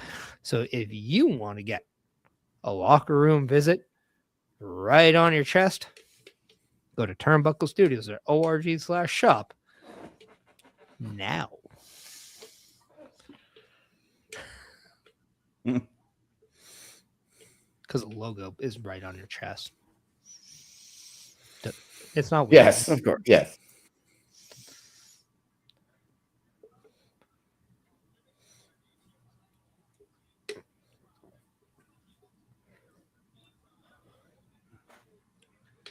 As we are back to the action with Liv and Dom enjoying their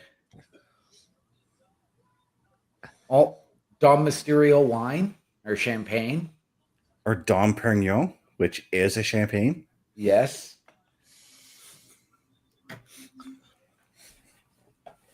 It's a very expensive champagne too, by the way. Yes, it is. When you're a double champ like Dom, though. Right. It's a chump change. Yeah. Because he's a champ, so he has champ change. And it's a lot. But I do want to point out that just a few years ago, we are seeing a former AEW TBS champion versus the TNA Knockouts champion competing for a WWE championship in 2026. Yes. But Bubba Duke says that's grape juice.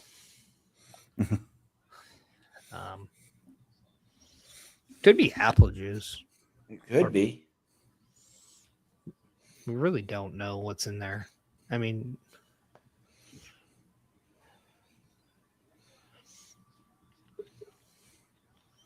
I remember thinking, like, back when Jade was in AEW, and how, like, I used to think that she was I used to think that she was floundering there, and like I always said that she would do better in WWE.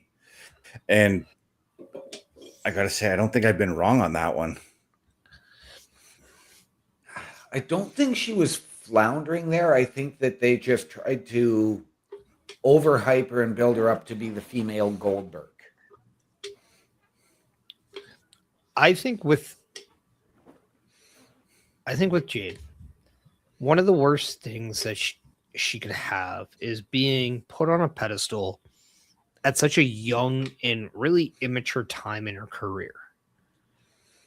And because of that, there wasn't enough attention made to her development. So she had to really learn on the spot. Yeah. And I think that benefits a talent more than people think. Mm-hmm. And because of that, she's able to make a change, go to WWE that has one of the best developmental programs in the world when it comes to pro wrestling.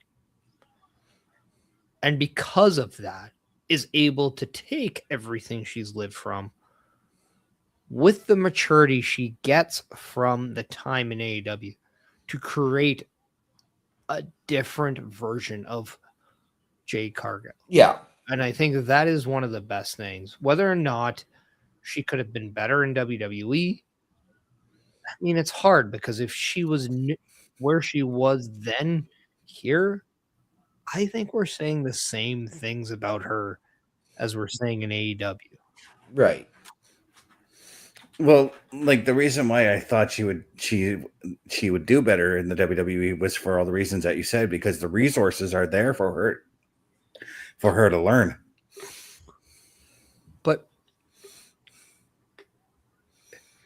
at the same time, forcing someone or having to learn on the spot in real time without a crutch can be a damning. And wow. After a one-armed Jade Cargill Quite retains. a dominant performance. Yeah, she didn't come out of that match unscathed, though. Not at all. But it's one of those things where I'll say I would love to see this again. Yeah. And I think the world of Jordynne Grace as a performer. Yeah. She is very underrated in how good she makes her opponents.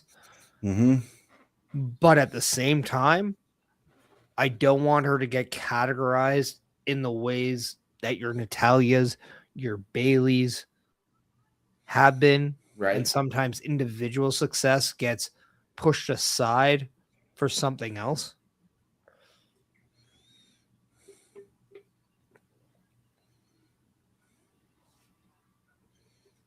I mean, I wouldn't hate seeing Raquel Rodriguez and Jade Cargill. I really wouldn't. Right.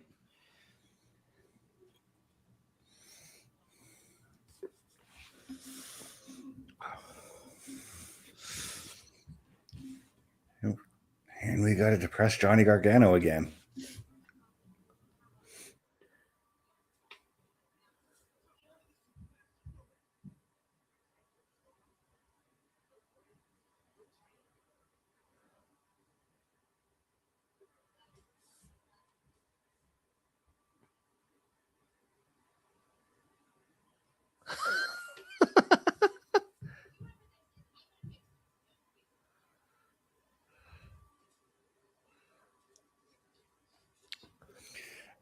Now, I was going to ask, is he depressed that that he just has nothing in the WWE, or is he depressed that his friend lost the AEW or the TNT Championship, or whichever one it was he held? It was the TNT title, and he Yeah. was doing this before he even won it. He didn't mention that his friend is gone. Mm-hmm. He mentioned he has no title. He mentioned that he has nothing left.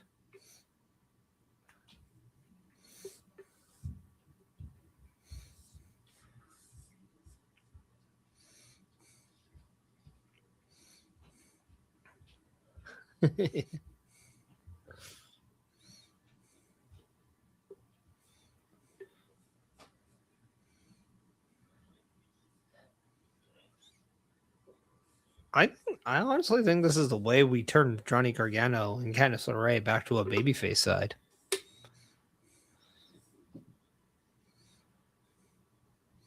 I mean, this kind of stuff did work for Baron Corbin.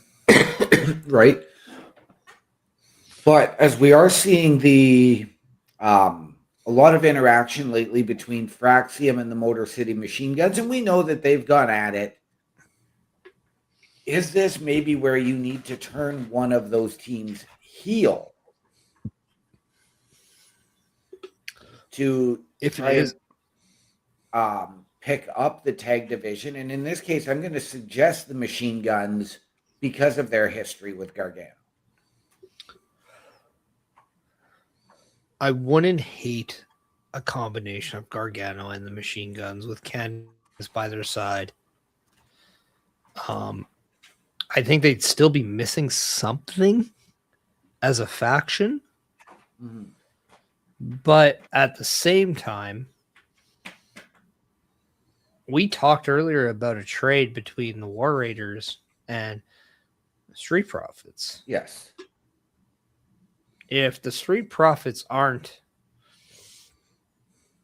ready to go right now, Right. would you swap them out with one of the two teams that we saw, like a Machine Guns over to Raw,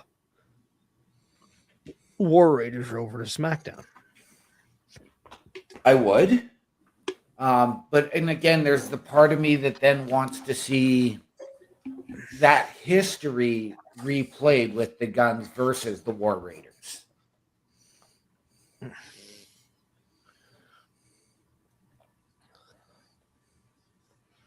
See, I'm doing this because I want to see the Machine Guns and the Usos. Right. Not to mention, if I have a feeling Finn Balor is going to challenge Dom at WrestleMania for the Intercontinental title.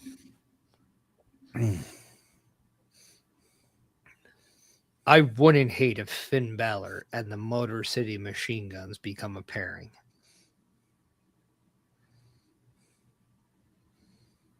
I could get behind that. And then you bring in a JD McDonough as an ace in the hole. Right. An Irish ace in the hole, that is. And that's your group. So would you then go with Finn challenging still for the world title, JD for the Intercontinental, and the Guns for the tags? Or do you go with Finn and JD for the tags and let the Guns, who are avid singles wrestlers as well and quite accomplished, challenge for singles titles? I mean, I would definitely have the Guns winning the tag titles. Okay. I would love to see JD win a title. Yes. And then I wouldn't be against Finn Balor winning a championship at some point. Right. You know what I'd love to see? You guys join us. Take a look. A Turnbuckle affiliation program is looking for more people. If you have passion level for pro wrestling, sports, videos games, or something else, then Turnbuckle Studios is the place to be. If you have ever wanted to pursue content creation and want to join our team, then we would love to have you. Check out turnbucklestudios.org or contact us by email today because your future is now, and we want you to tap in.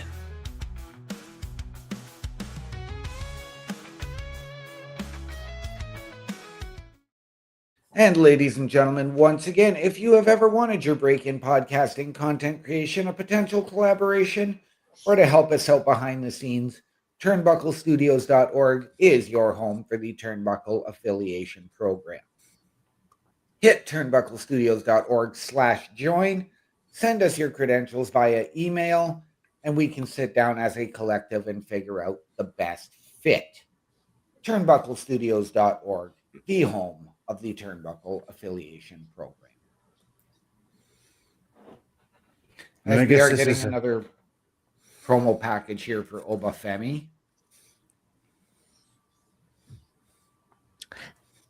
Best? OMD just said what I was going to say. Okay, so let's add to it. What are your thoughts right now with Obafemi not choosing a brand and having that weird thing as we see this? Yeah, he's...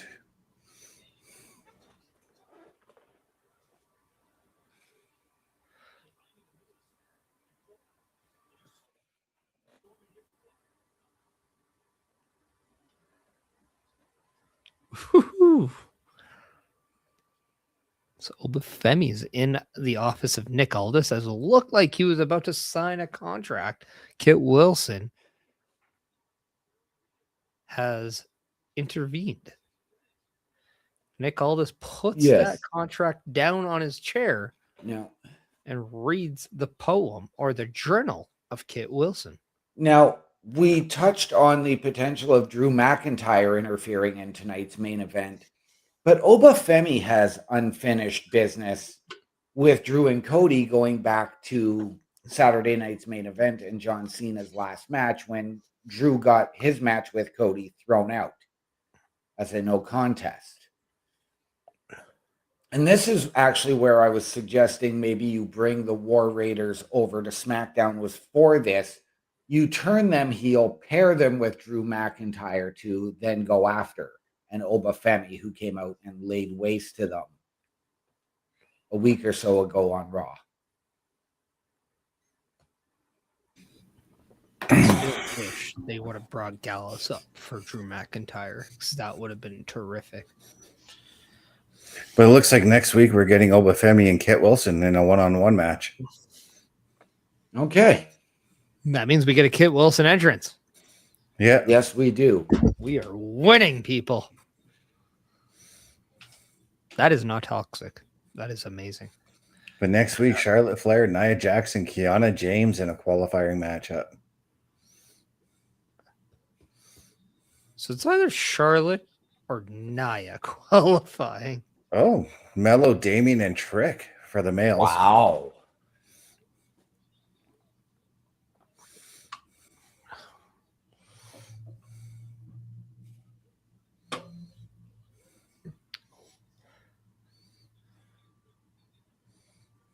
So this is the first time Trick Williams and Carmelo Hayes will be in the ring on the main roster. Yes. Mm-hmm. As Kathy Kelly is interviewing our undisputed champion, Drew McIntyre. Are you guys like me that you would like to see the undisputed name taken off and just put WWE champion on there? I've been calling it the WWE Championship. I mean, it does say undisputed on the title. Mm-hmm.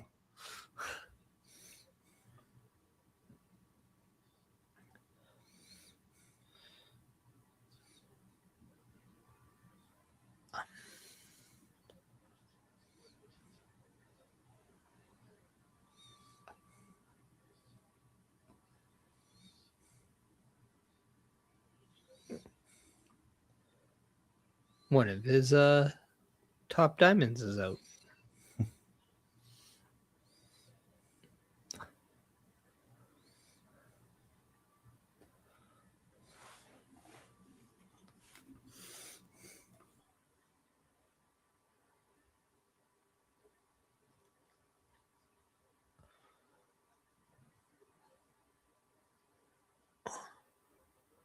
Now, I will say, as we see Sami Zayn interacting with Drew and interrupting his promo with Kathy Kelly, There's only one person that really lately has not been confrontational with Drew McIntyre in the last few weeks. That is Jacob Fatu. But they fought last week. Yeah. But Drew telling Sami he wants him to win the big one tonight. Because he's beaten them.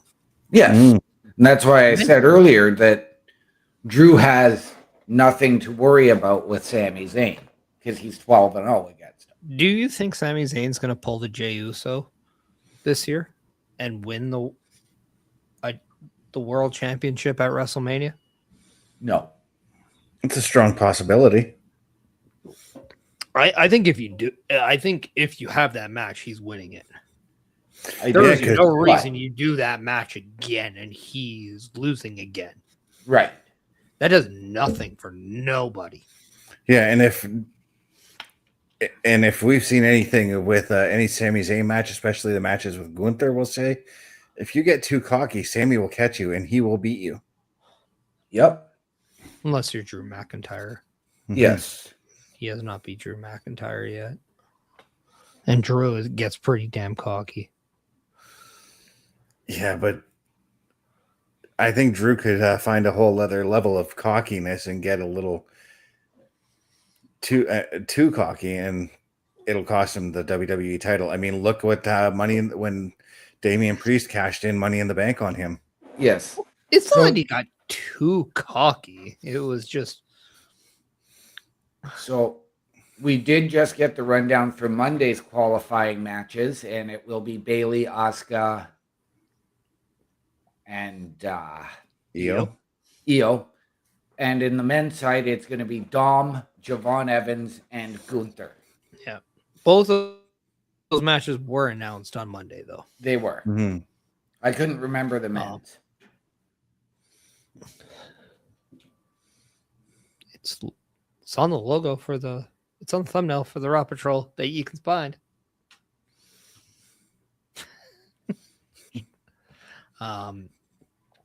But this is a very interesting triple threat qualifying match because you can go 3 different ways here. Yes.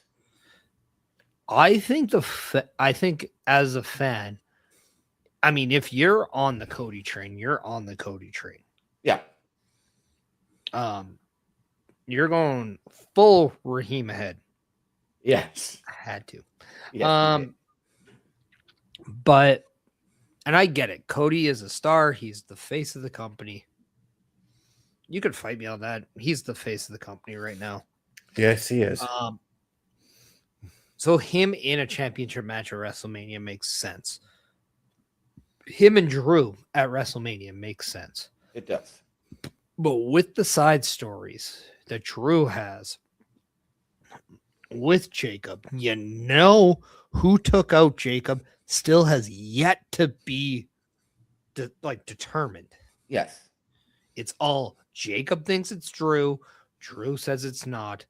That's all we know. Nothing definitive has been put on that. Right. I have a feeling we're going to get there at some point. But then with Sami, the ultimate underdog who always fights up, always gets there. Yep. Hasn't beaten Drew. Lost his first match in Saudi Arabia against Drew. I mean, you can really make a play any way here. You can absolutely can. And that's why I'm having a hard time picking who I think could take this one. Yeah. I think that the Drew, Cody, Jacob saga is going to continue through this match, which is why I think Sami is going to pull this one out. And Sami is going to the elimination. Okay, I got an idea. Chris Best. Joe Burrow is going to get traded to the Minnesota Vikings unless you make a decision on who you think wins this triple threat qualifying match. And you have to do it now. to save Joe Burrow, who do you choose? Nobody, because I don't know who yet. I really don't. I really am having a hard time with this one. It's Joe Burrow. Sorry, Joe. I tried. You can come to the Saints. Just saying. You can come to the Dolphins too. You were 9 because of the first ballot Hall of Famer. We'll even send. Who also said no to the signing with the Dolphins and joining black and gold. Yes. It wasn't. I know there was something that He was 100% signing with the Dolphins. They did not. The doctors just did not think he was going to recover from his injury. Yeah, because I had seen something, and congratulations to Drew Brees on being not selected to the Hall of Fame for 2026.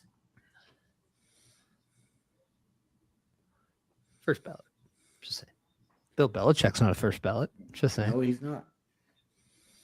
But there was something else that I had seen, and it had to do with like division realignment that would have had Drew Brees signing with Miami at the time too. But the past is the past. All we can do now is move forward and wait until the fall for the new football season to start. You just got to give a Seahawk Tua. And it's funny because it somehow works. As now we get Jacob Fatu, who I'm going to say he is my pick to win. And I would really love him in the Elimination Chamber. I would too. All right, so that means it's now, since Parrish has picked Fatu, I've picked Sami. We're leaving best with Cody. We're picking best. No, you're not. Cody as best pick. No, you're not. Best is full Raheem ahead. No, I'm not, because I'm not picking a winner.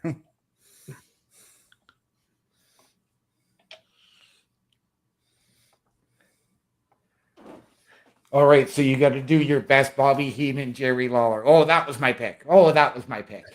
I'm not going to do that either. Because the way I see it, all three of these men do deserve a chance in the chamber. It would be entertaining if you did. I'm just saying.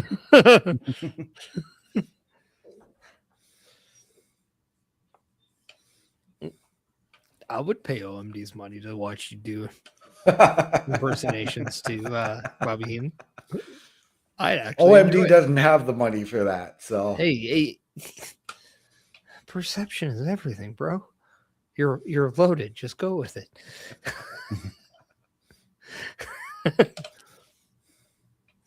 But to be fair, though, if you're not saying like you best, but I'm just saying in general, if as he's wearing the most general colors of an American Nightmare as you can have right now. But if you're stuck with having to pick the face of the company to go to WrestleMania, I mean, Cody Rhodes ain't the worst pick in the world by a no, he is not. No. You are looking at because it's hard because, again, like we mentioned, like you can really see the road for anyone.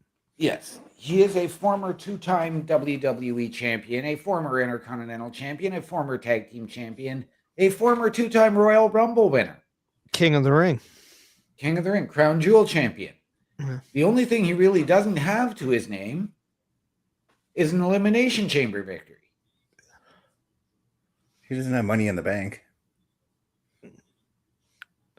No, he doesn't. That's right, because that was Damien Sandow climbed over him.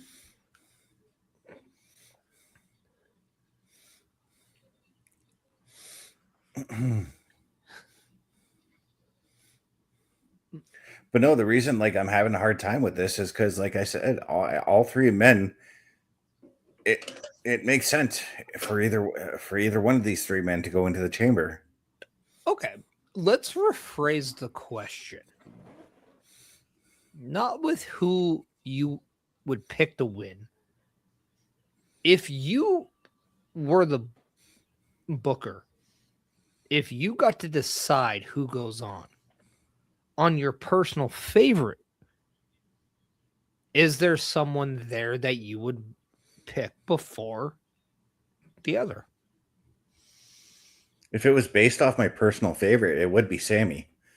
But being the booker that I am, the smart choice would be to go for Cody because Cody is the moneymaker.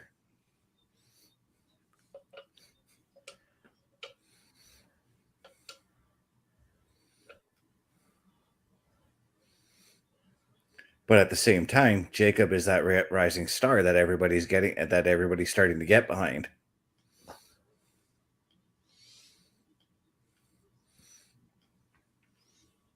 I mean, this is definitely a match where,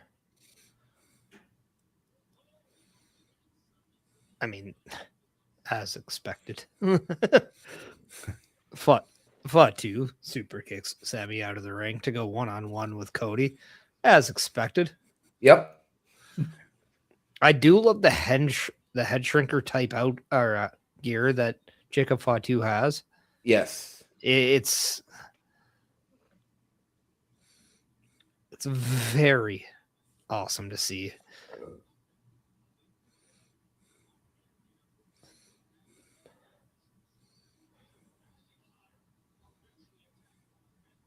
Beautiful counter from the Cody cutter from Jacob Fatu there.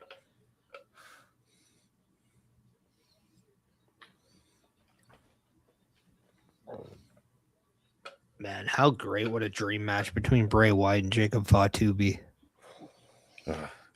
Take my money now. You don't have much, so it doesn't. Yeah. Actually, yeah, that was from OMD's own confession. Yeah, that was. I tried to make you look like a billionaire, and you just went the other way.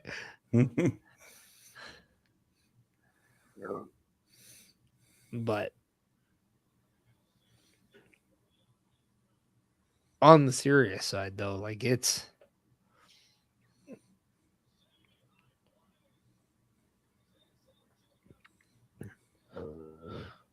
I mean, if we're talking about guys that we would love to see face Brock Lesnar, I know that they teased Obafemi hard at the Royal Rumble. Mm-hmm. I still would like to see Ilya Dragunov. I still would like to see Chad Gable. Jacob Fatu has to be in that category as well. Right. Yeah, and I think him and Jacob Fatu would like just have one of those matches where just everything around ringside gets destroyed. Yeah.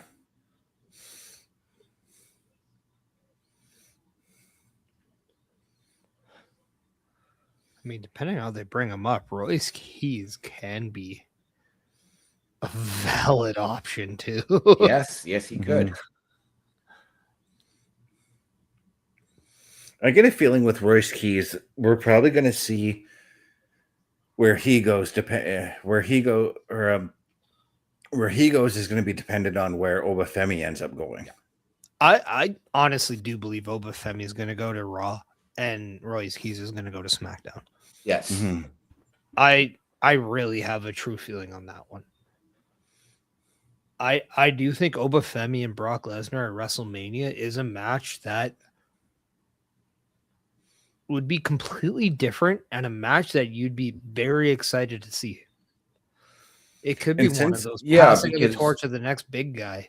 I was just going to say, and since Brock Lesnar's in this kind of like passing of the torch kind of phase right now, Obafemi is a very strong contender for that. As we have no emotions left coming in.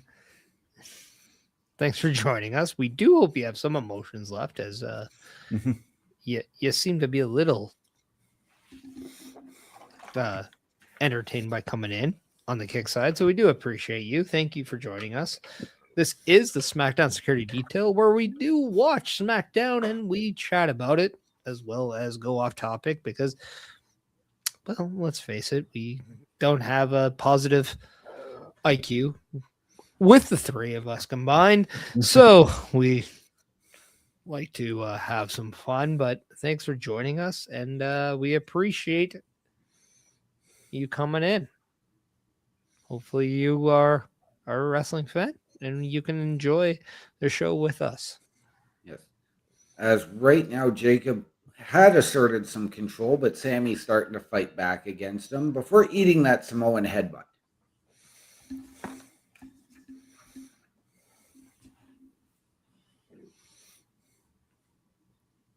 And again, this match is going towards that 3 men being in the ring.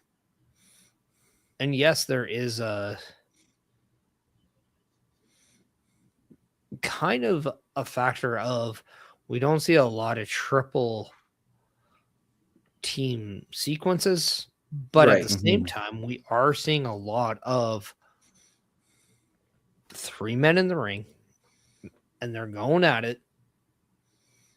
And you're trying to do what you have to do to win this match, and that is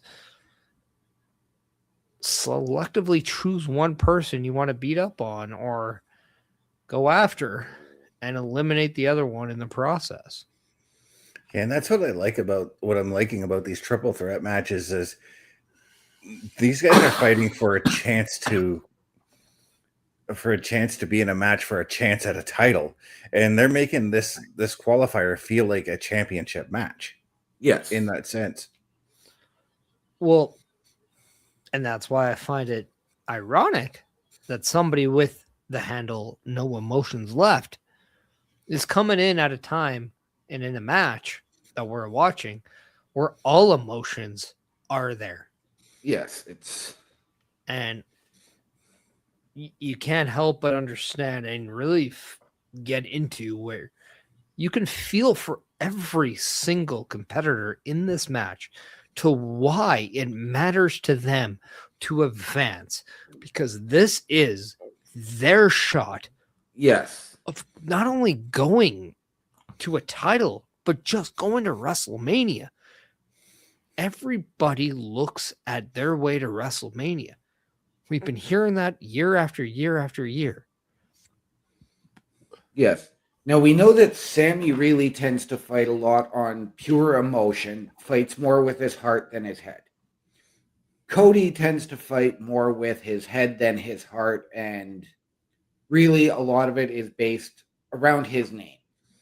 Jacob Fatu has a little bit of everything, but he is all gas, no brakes. He is just pure physicality.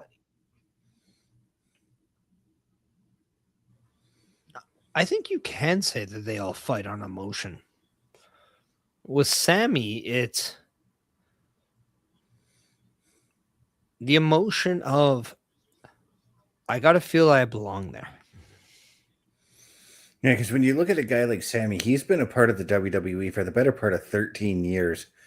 And his only major title break, other than like the US title on the main roster, I guess main event title is what I'm saying. His only main event title break was the NXT title that he won 13, 14 years ago, something like that. He did main event at WrestleMania. He did. I think that might actually, and he was part of the first ever tag team main event at WrestleMania. So I do think that might go down as one of his his moments, but it's a tag team moment, and we're not looking at Sami Zayn in a tag team match. We're looking at him in a singles match. Yeah. But Sami Zayn has that emotional feeling of, am I as good as I believed? Am I as good as I think I am? And do I belong in this? Where Cody Rhodes knows he belongs there. Yeah. He's proven it year after year. Ever since he's came back, he has been in a main event at WrestleMania. Yes, including being the only man to main event both nights of WrestleMania. Well, I mean, Roman Reigns can say that too. Yes, true. But then you have Jacob Fatu. And he kind of shares similar emotions of Sami Zayn. But he also shares a different emotion, and that is rage. He also has the emotion of knowing he can be the best. He needs to be there. He is in his first WrestleMania. He won the United States Championship. Mm-hmm. So all he's done in his career is win championships at WrestleMania. He now looks to get a bigger championship at WrestleMania. So, in a way, they're all fighting with a set of emotions tied to them, but it'll be very, very much telling of which emotion gets the best of the others. Yeah, when you talk about Jacob Fatu's rage, it's more of like a controlled rage. So like he knows when to express his anger and when to just turn it off and finish the match, you know? Yeah. I do, because I think if you're going to compare anyone to different eras, who's the hottest star in WWE of all time? Austin. Does Jacob Fatu not come the closest to a Stone Cold in the modern time? Yeah, because Austin again could control his anger and go beat up whoever he needed to and just leave. Yeah. Now, I proposed something to you the other night, Best, and I want your thoughts on this, Parrish. And that would be for both nights of WrestleMania, because we know Drew is going to defend the title on night one. Yeah. Do we get, if it is Cody Rhodes or Cody and Jacob and Drew, do we get that Rock appearance and Cody finally sells his soul? No. I already said that, so I don't know. You didn't give me that answer. You said you liked the direction. On night two, do we then get The Rock coming out and getting the belt off of Punk and getting it on Roman? So then you have Cody and Roman aligned with The Rock as your champions.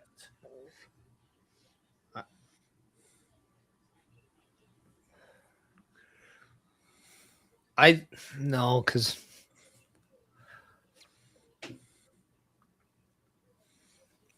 in a weird way, if Seth Rollins is available for WrestleMania, I wouldn't be surprised if he finds a way into that CM Punk Roman Reigns match. Right. I think he shows up as the mask manager in that match, possibly. The reason I'm going that route is we know that Punk and Roman just did Zootopia 2 together. Mm-hmm. Now you've got Cody and Roman who have Street Fighter coming out later this year or next year together. And then this goes back to then where does The Rock put his focus? Is it more on Roman? Is it more on Cody to set up that potential Roman Rock match next year at WrestleMania? You know who'd be a surprising person to be a Rock guy over Roman or anyone else? Jacob Fatu. Yeah.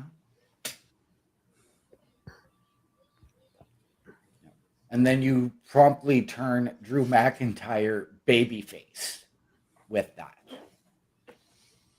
Why? Why can't Jacob Fatu in the long run go after a Roman Reigns? You could. A Roman Reigns, by the way, who might be The Rock's family, but also chooses to go and die on his sword, not The Rock's. What happens if The Rock wants Solo, or not Solo, but he wants Jacob Fatu to fight for the family sword, not for Roman's? And that's your long game.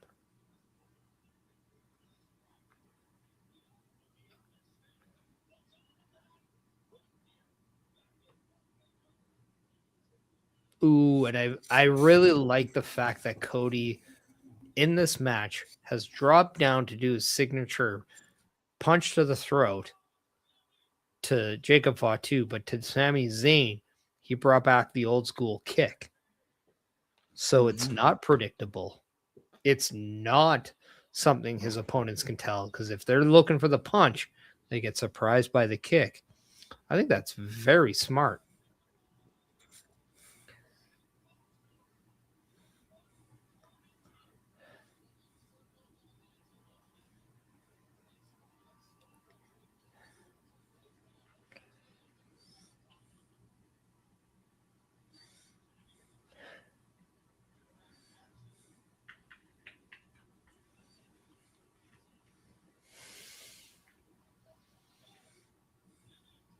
What's Jacob's finisher again? It's the splash, right? Yeah. The moonsault. Yeah.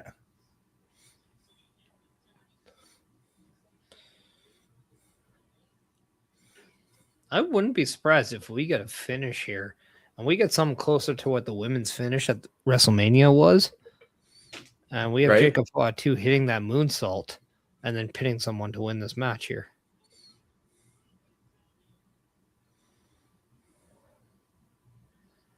Imagine if we went all the way to our crossroads.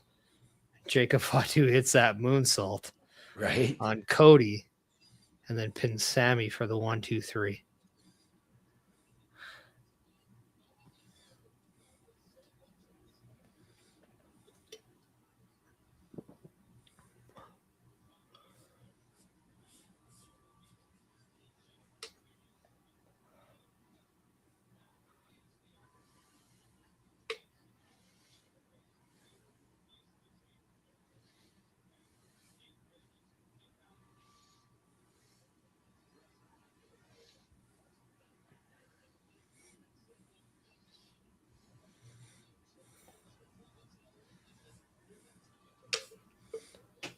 I mean, this is a triple threat match that Yes, could it main is. event a PLE. Yes. 100% it could.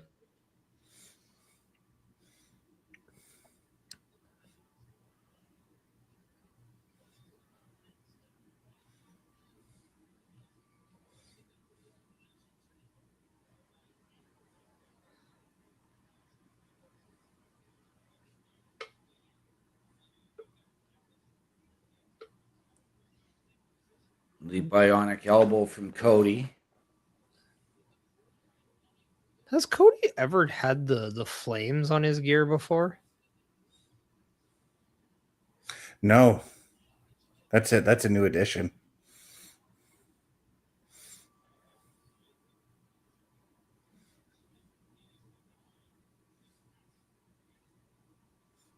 It's Jacob Fatu returned and has thrown out Cody. Yep. And now he's turned his attention to Sami. Oh, just slaps the taste out of his mouth. Oh.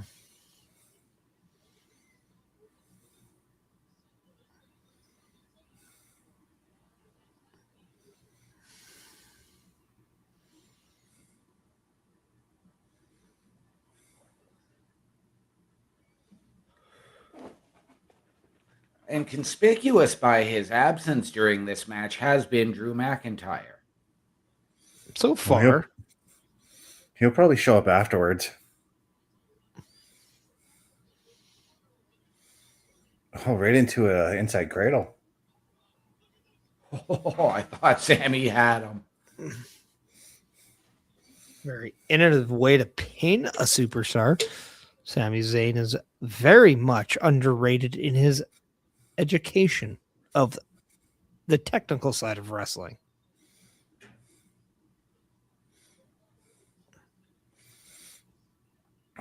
And that right there is why I never really disagreed with I've disagreed wholeheartedly with Jim Cornette's opinions on Sami Zayn.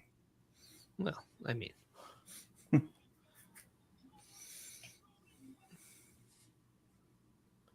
I think the one thing I can find about Jim Cornette is he probably looks at the corporate side more than he does at the wrestling side. And there's Because true. he understands the wrestling side, but understands how it could be. Oh, there we go. goes. He gets involved. And Drew prevents Jacob from winning. And you have to wonder if Cody goes right after him, too.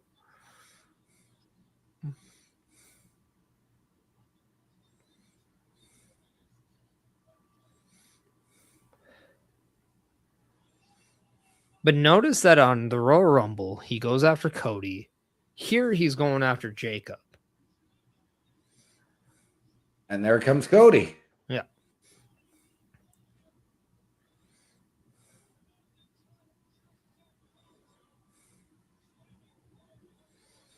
So I got to think now, is this Drew handpicking the person he wants to see win the chamber because he knows he can beat them?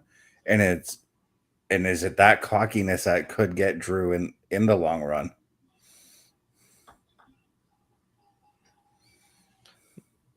Or are we looking at maybe the obvious was a triple threat at WrestleMania? Could we not see ourselves maybe go to a fatal four-way? I'd be all right with that. Yep.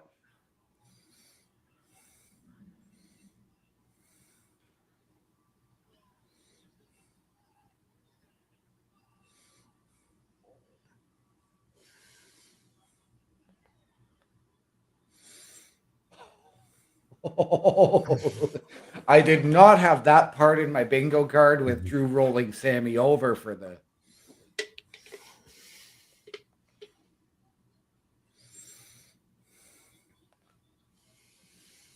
And there's nothing the official can do about this.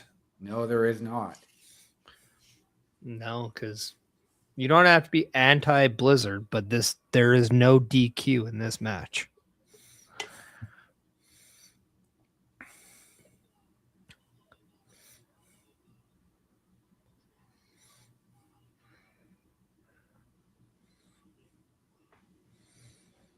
And Wow. Cody takes the win. That is putting Cody over hard. Mhm. Hard. Wow.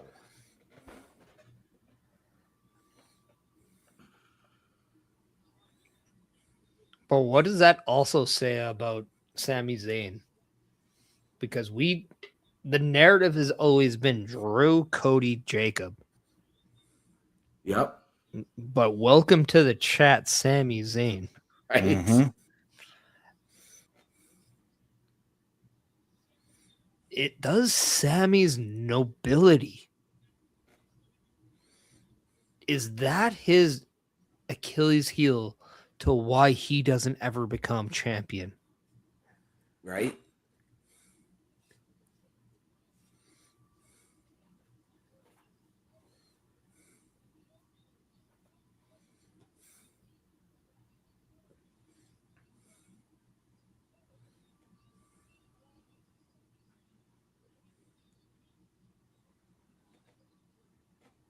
What a match and what a finish. But also just a mere of seconds. Drew walks away thinking he has put the knife in the heart of the American Nightmare.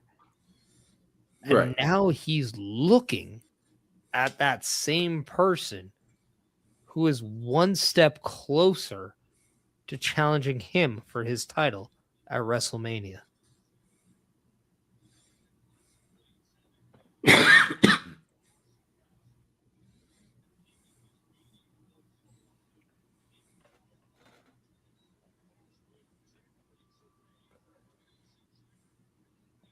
And what does Jacob Fatu have to say about this? Right. Yeah. Now, I said earlier, Jacob Fatu wins. We get Cody, or we get Drew and Cody at Chamber. How about we flip them and we get Jacob and Drew at Chamber? Yeah. With Cody going inside the Elimination Chamber match. And that is still your way of going to a multiple person match at WrestleMania. Right. And we could have Sami Zayn being the reason why there's no winner in that championship match, Cody wins, I think that really speaks out your four-way. Yeah.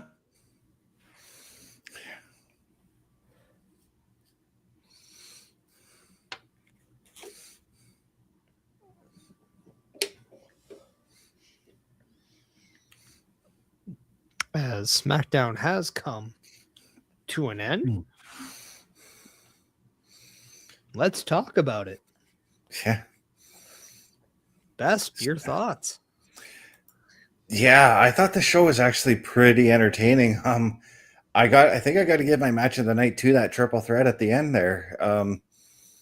Mostly because, like I said, I had a hard time picking the winner, and that's always a good thing for me.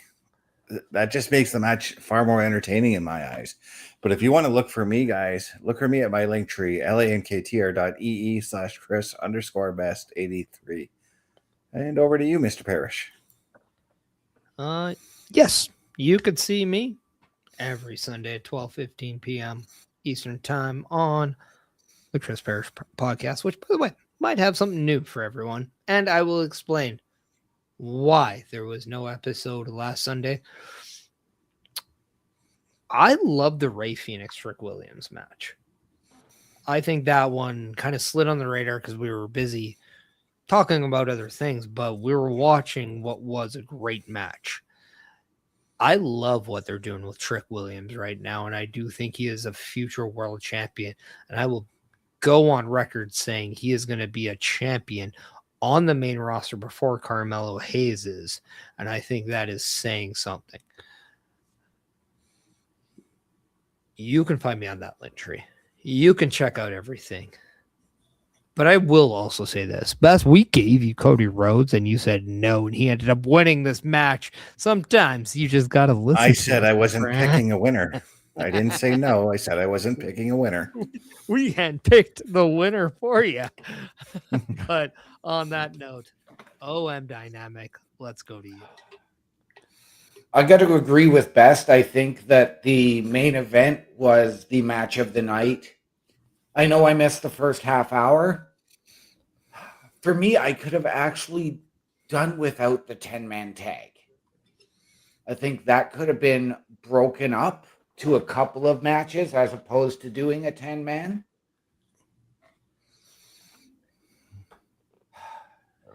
And full credit to Jordynne Grace and Jade Cargill for that women's title match. I will happily watch that again and again. But ladies and gentlemen, if you are looking for me, it is my link tree, linktr.ee/OMD show. All right. And now, OMD, what are those words we like to go out on? Ladies and gentlemen, please always remember the world is better with you in it. From all of us here at Turnbuckle Studios and the Turnbuckle Affiliation Program, to those of you out there wherever you are, good night, good luck, we out. I'll be there when you're down, when you're losing your ground, till the afterglow, the afterglow.